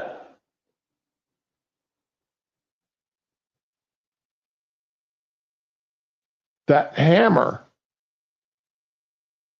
that he was going to hit the Republicans with, the Republicans now hold it. But I agree with York on this. Fortunately for Schumer, the Republicans have been more principled than Democrats when it comes to legislative filibuster and the filibuster in general. Republicans realize that even though they'll have the majority for the next 2 years, they might be back in the minority anytime after that. So Schumer will not get it good and hard the way he planned to give it to the Republicans.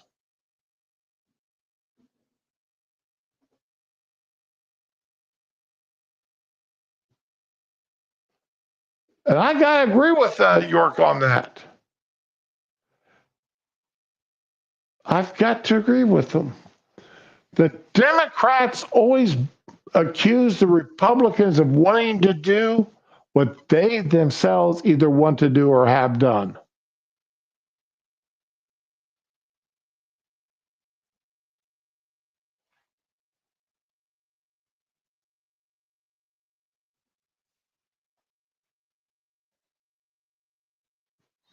Yeah, Fury, yeah, please don't elevate a misdemeanor to a felony just to get us.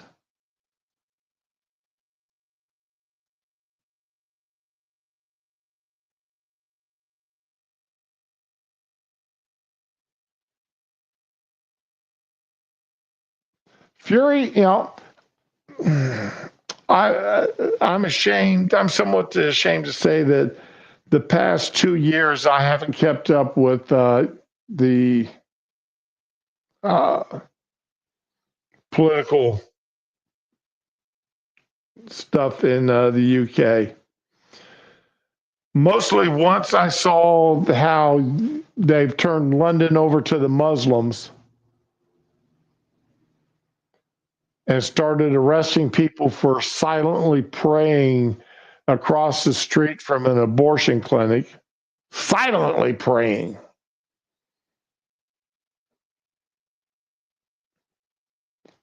I've gave up on UK. when they start arresting people for what they are thinking or for posting that there are too many Palestinian flags being flown in the streets. Just making a post on Facebook like that, saying there's too many Palestinian flags. I've given up on the UK.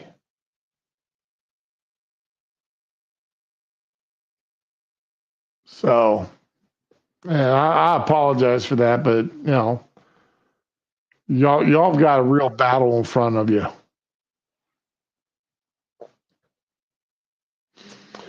York writes that Schumer's brand of hypocrisy is particularly egregious since he was advocating changing Senate rules on a partisan basis to eliminate the minority party's ability to demand higher standard of approval for controversial legislation,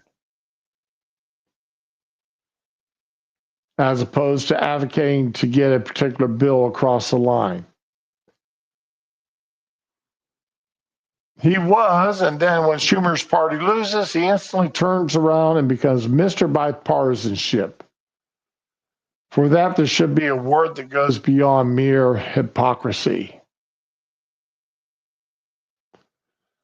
Senate Minority Leader John Thune will replace Schumer as Majority Leader and is planning on ushering in President-elect Trump's immigration agenda as the first item on his to-do list. He has not indicated what he's intended to vote on in the filibuster. Now, I tell you that, and I'll fully say right now, I'm pissed off that they already voted on Senate Majority Leader when they haven't even sworn in the new Senate members. There's new people coming into the Senate.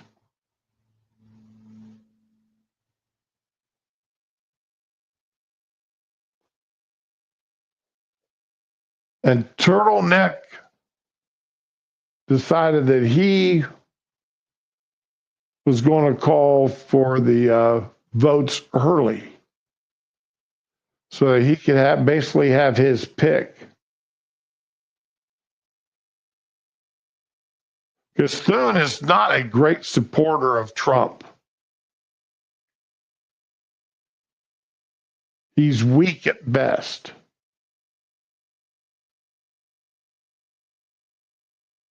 So they should have waited until after the new Senate had been sworn in and given the new Senate members a chance to vote. It may not have ended up any differently. But at least the new members of the Senate would have had a say as to who the majority leader was going to be.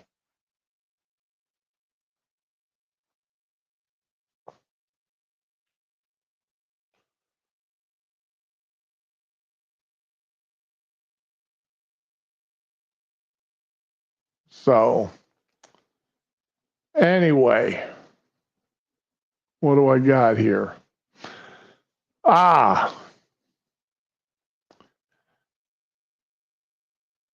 Neil, I think it was Neil earlier brought up. Oh, yeah, you're right about that, Kitten. You're absolutely right there, Fury. Lammy, he's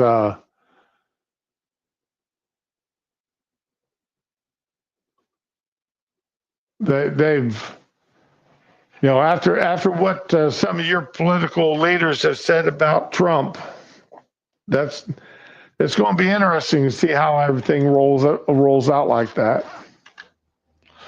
Now, I think earlier, Neil brought up what was going on in Pennsylvania.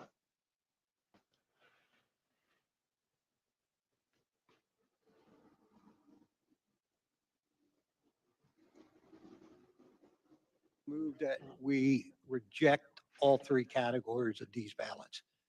Your motion is to reject or dismiss the challenges in this category in front of you? Correct, yep. Not going to second that, mostly because I think we all know that precedent by a court doesn't matter anymore in this country, and people violate laws anytime they want. So for me, if I violate this law, it's because I want a court to pay attention to it. Yes, you heard that right. They are, and the Democratic commissioners I move that we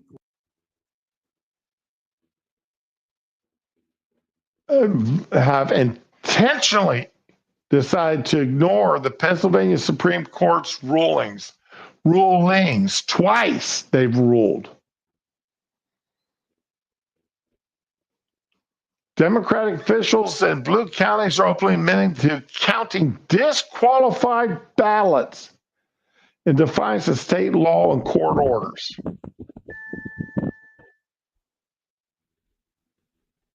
The Associated Press has called the race for Republican Senate-elect Dave McCormick, who currently holds a 26,000 vote lead over incumbent Democratic Bob Casey.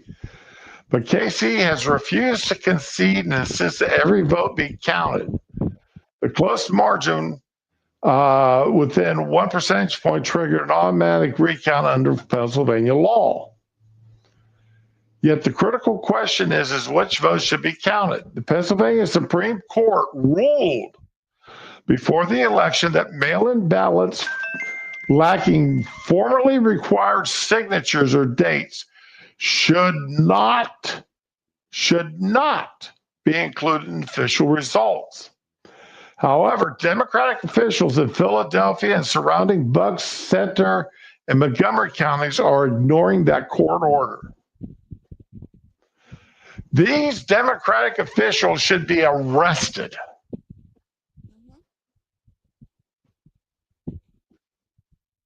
They should, every one of them, have been arrested and put in jail already.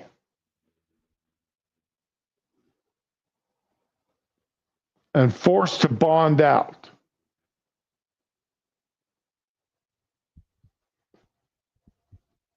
I think we all know that precedent by a court doesn't matter anymore in this country. Bucks Commissioner Diane Els Marcella Gella, a Democrat, said Thursday as she and other Democrats voted to reject a GOP challenge to ballots that should be disqualified.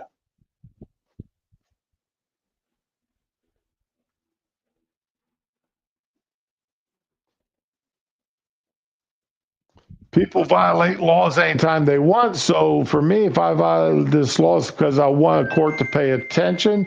There's nothing more important than counting votes. Even votes that shouldn't count. Officials estimate there are fewer than 80,000 provisional ballots left to count across the Keystone State, less than 2% of the vote. The Philadelphia Inquirer reported that while the chance that Casey could make up his deficit is small, his attorneys and McCormick's have repeatedly clashed at county commissioner meetings this week as local officials have debated over whether to count small handfuls of ballots. Democrats insist they are acting in good faith in believing that rejecting someone's vote because of a clerical error violates their constitutional rights.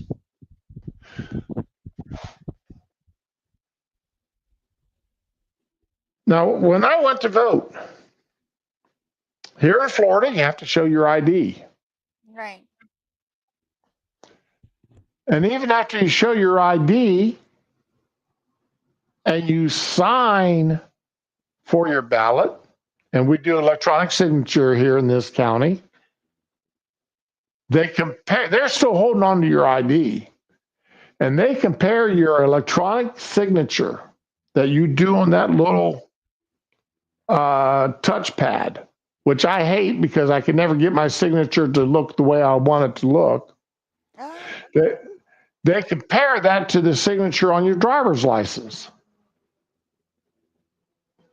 And if they don't think it matches, you don't get a ballot. They refuse to print you out a ballot.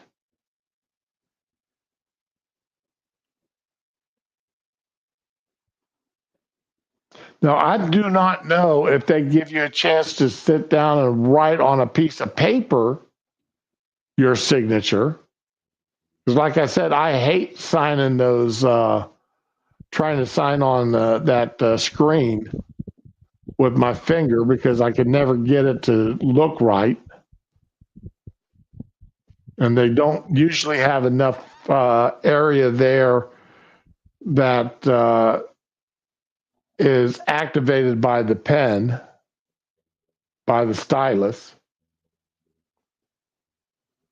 But if you don't, but if you are turning in a paper ballot that you are supposed to sign and you are supposed to date, and it's got clear warnings on there, if this is not properly signed, if this is not properly dated, your ballot will not be counted.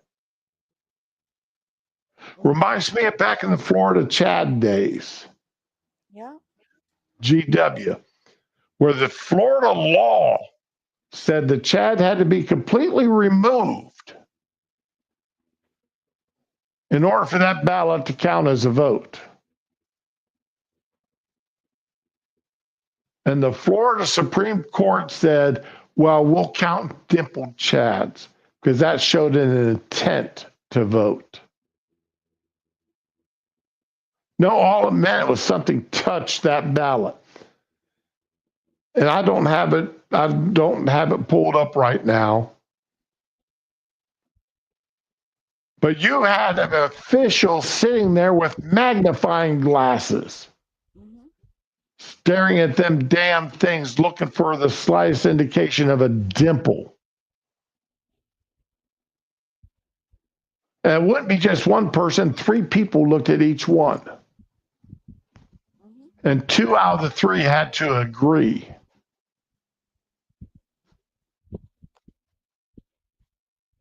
What utter nonsense is that? They're sitting there with damn magnifying glasses.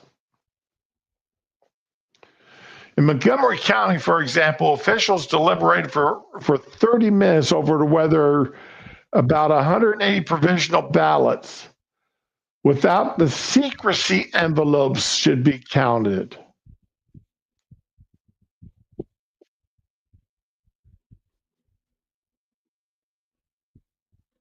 The Inquirer reported several of the votes came from the same precinct, suggesting an error made by poll workers.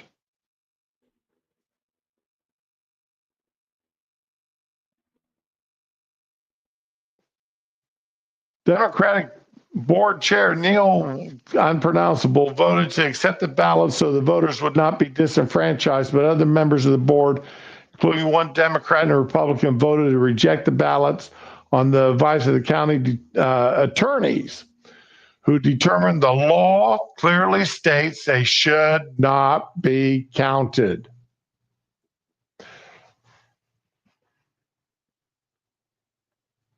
These same people that would throw somebody out for wearing a Trump shirt or a MAGA hat or a let's go Biden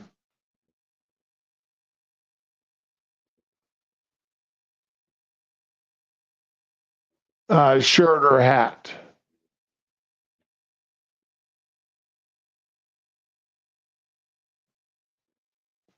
Because that would be considered electioneering within 150 feet of a polling place. I mean, there's that video of a guy that, you know, he got pretty hostile about being told he couldn't wear his hat. And a woman slapped him in the face because he got hot. My personal They could opinion. go topless in New York, but see, I'm a smartass. I would wear a Trump bikini top and see what they demanded I do. But the number of people that got away with wearing a trash bag when they went to Yeah. vote, Yeah. you know, Okay. we're talking about constitutional rights, and I cannot take action to throw out someone's ballot that is validly cast otherwise over an issue we know is immaterial. The board ultimately voted to count a total of 501 contested ballots.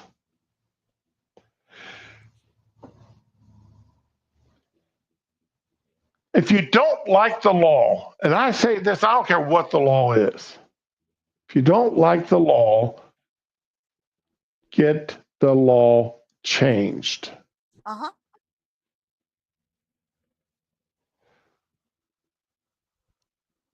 But the courts had just ruled before the election. The Florida Supreme Court had just ruled before the election that the law is this. And this is how it's going to be done. And these Democrats are intentionally violating the law. Every one of them should be arrested. Every one of them.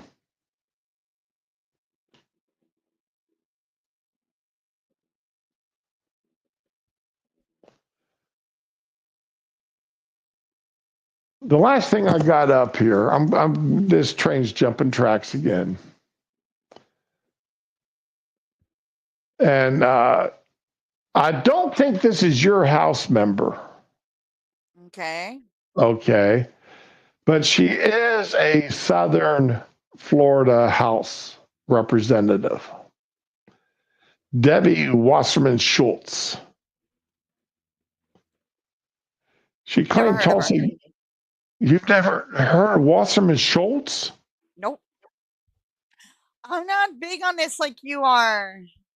My God, she is that big mouth. Oh my God! But anyway, Wasserman Schultz. Let me pull up a picture of her, and you'll when you see the picture, you'll know who she is.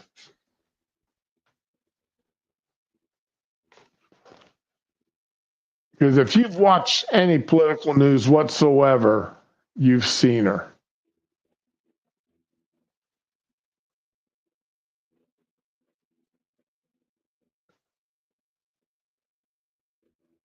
Okay, do you see her on screen? See these pictures of her? Yeah. Now do you know who she is? I mean, I can attach her to the name now, but I don't follow like you do. Okay. So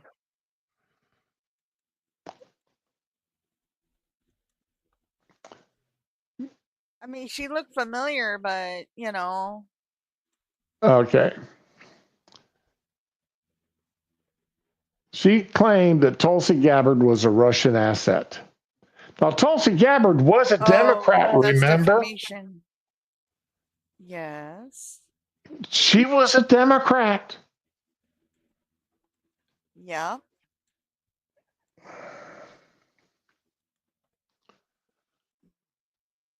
Representative Debbie Wasserman Schultz, Democrat Florida, is facing a backlash online for claiming that Tulsi Gabbard, President-elect Donald Trump's pick for Director of National Intelligence, DNI, is likely a Russian asset. You need to have some some kind of proof, something. You can't just go around saying that about people. Wasserman Schultz made the claims without providing any evidence on MSNBC Friday, sparking furious responses from commentators honing on the Florida lawmaker's own record.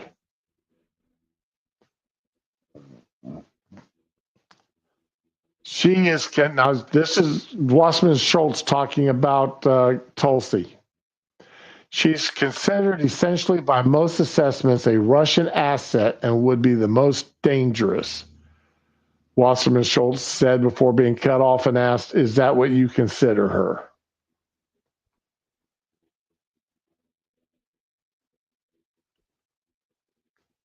Yes, there is no question. I consider her someone who's likely a Russian asset who would be, as DNI, responsible for managing our entire intelligence community and hold all of our most significant intelligence information and secrets and essentially be a direct line to our enemies.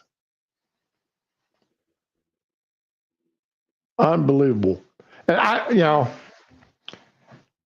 gotta say, all right, this natural gray streak, white streak that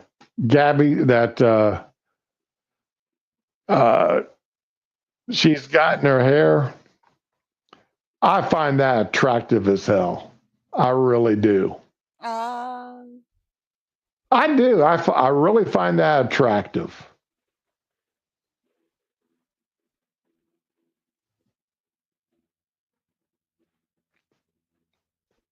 Tulsi Gabbard resigned as the DNC vice chair in 2016 because Wasserman Schultz was rigging the election to ensure Hillary won. As Liz Warren, Donna Brazile, and who in the hell is WL? All showed the journalist Glenn Greenwald wrote. Imagine fighting for your country, then having pro-rogue cretins like this impugn your loyalties. Commentator at Dixie Lindsay invoked the debunked Russian dossier scandal, which was used by Democrats to accuse President-elect Trump of being a Russian asset. Debbie Wasserman Schultz was the DNC chair when Hillary Clinton ran for president. During the time the DNC got caught spying on Trump's campaign, paying to fabricate the fake Russian dossier to discredit Trump, which is true. And not one person from the DNC got in trouble for that. Not one person got in trouble. Somebody should have gone to jail. The fact that she's now accusing Tulsi Gabbard of being a Russian asset is so outrageous, I can't help but laugh at how stupid she thinks we all are.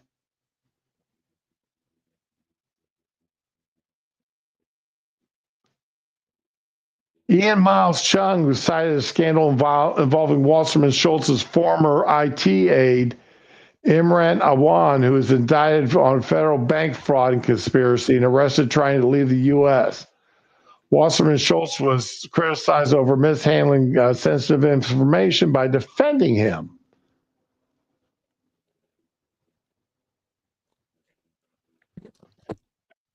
Commentator Bo Snerdley, Bo Snerdley used to work for Rush Limbaugh. Oh, okay. Bo was the guy that answered the phones for Rush during his talk show. Bo Snerdley also chimed in and said he truly hopes Gabbard sues Wasserman for slander and defamation.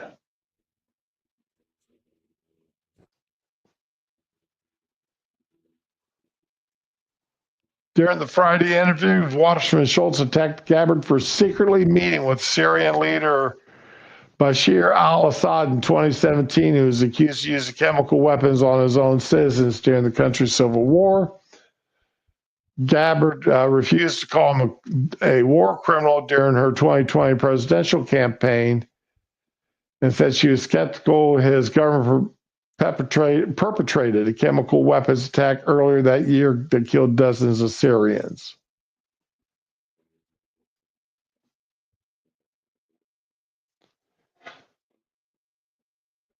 Why didn't Wasserman Schultz say that 4 years ago when Gabby was a Democrat running for president? Was she a Russian asset back then there, Debbie?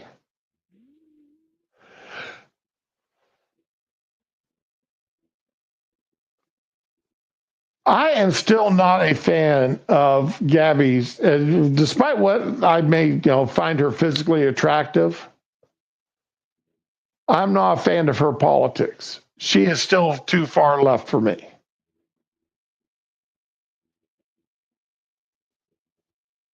She really and truly is.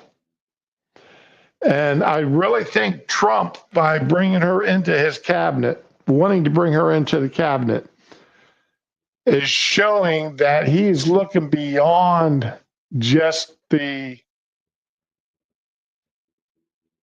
political sphere of Republican Party.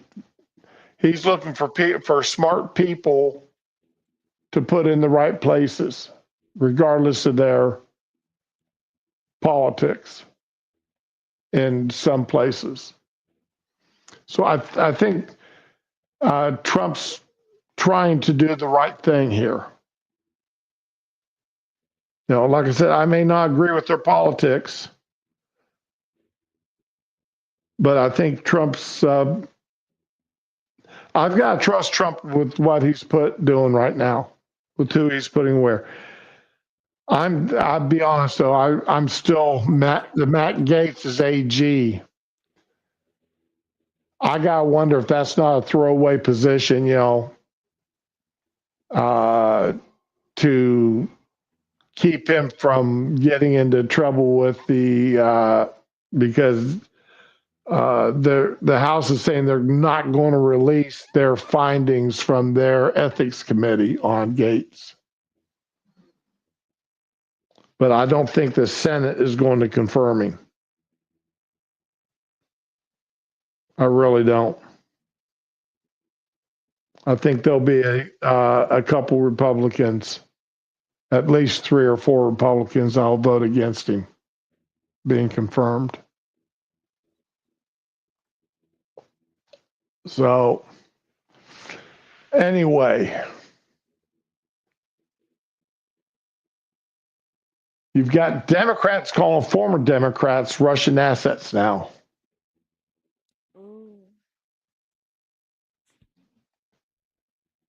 You've got Senate Majority Leader who was looking for ways to bring out the biggest hammer he could and make the Republican Party useless in the Senate, now begging that the Republicans don't do to him what he was planning to do to them.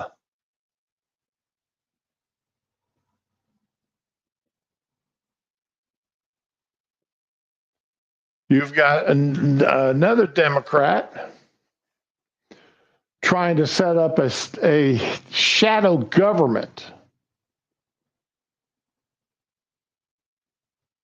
while using the most defamatory terms and outright lying about the people who won elections.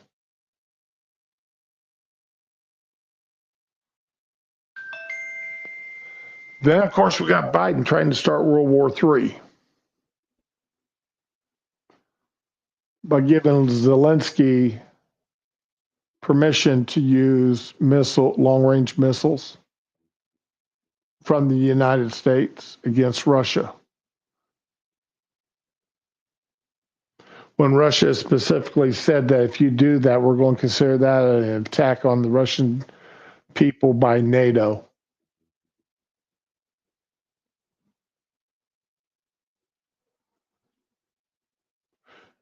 The Democrats have come after Trump for his attacks on NATO, you know, making other NATO countries actually pay their fair share of the expenses. The UK wasn't paying, sorry, Fury, but the UK wasn't paying what they were supposed to be paying. Japan wasn't paying what they were supposed to be paying. Hardly any country was paying what they were supposed to be paying towards running NATO. The American people was funding it. Now, we've given $70 billion to Zelensky and the Ukraine.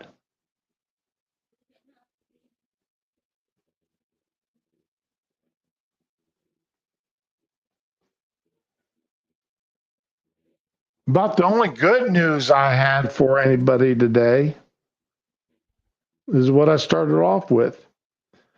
And that was MSNBC actually, Joe Scarborough and his wife going down to Mar-a-Lago and actually talking face-to-face with Trump for the first time in 7 years.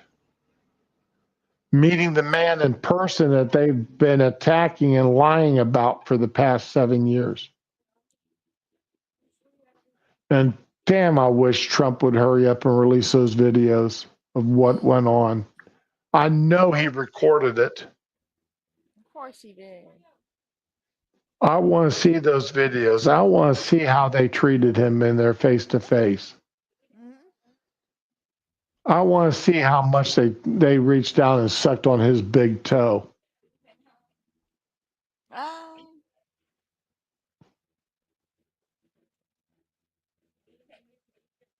I really do.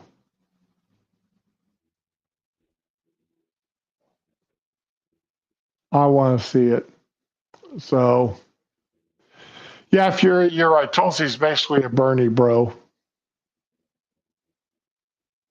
Oh, Yvonne DiCarlo. Rrr. Oh man, she was so beautiful.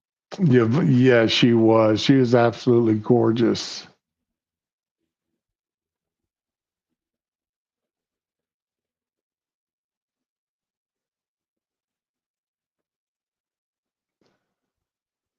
Yeah, okay. Really?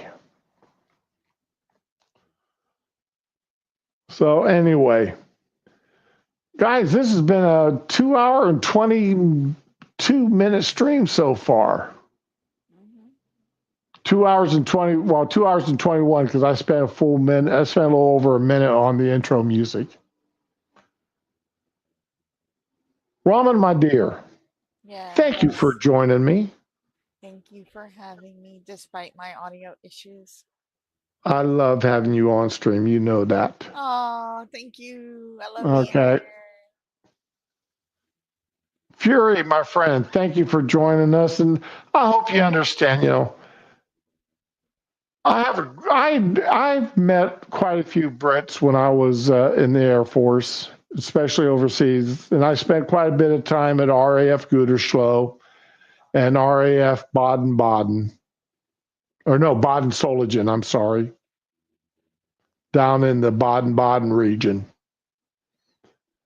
And like I said, I always took an extra carton of Marlboro Reds with me and an extra bottle of Jack Daniels Black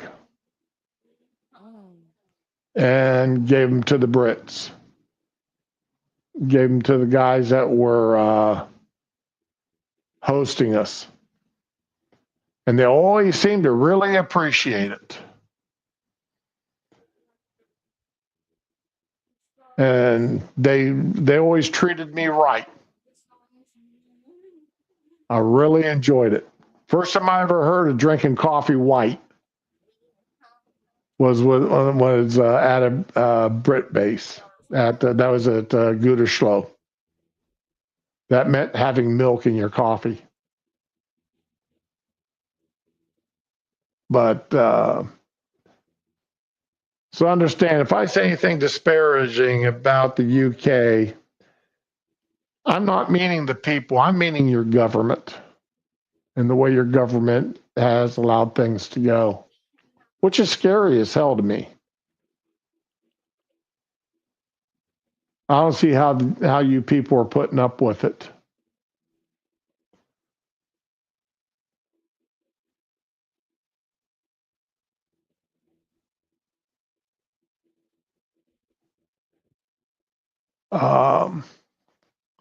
And Neil, thanks for coming in. I appreciate you. Digi, thank you. I know I didn't spend a lot of time reading the chat today, and I apologize, guys.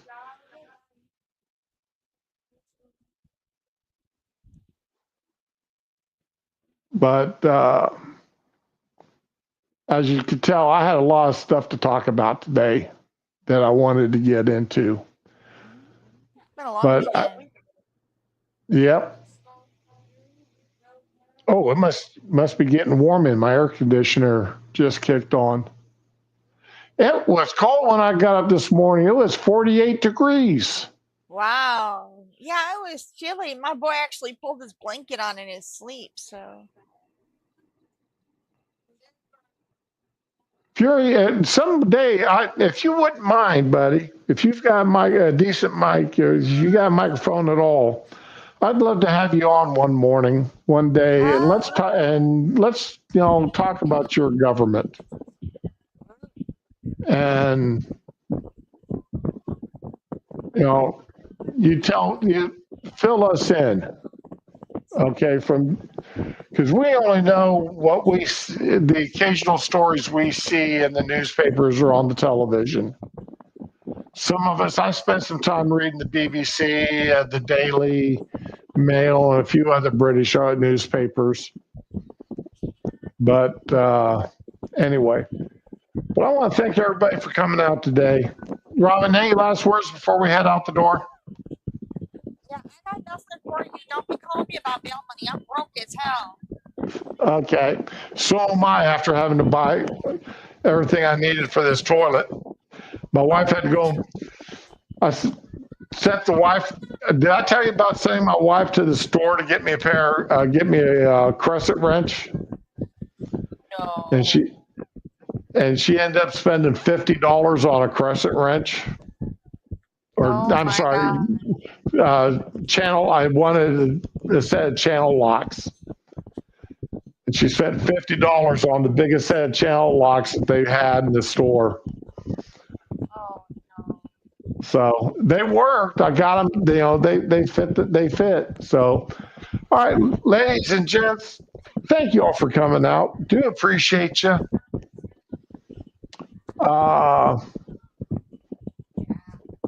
And y'all have a good day. Enjoy yourselves. Be with the ones you love and love the ones that you're with. Y'all have a good one now. All right. Bye, y'all.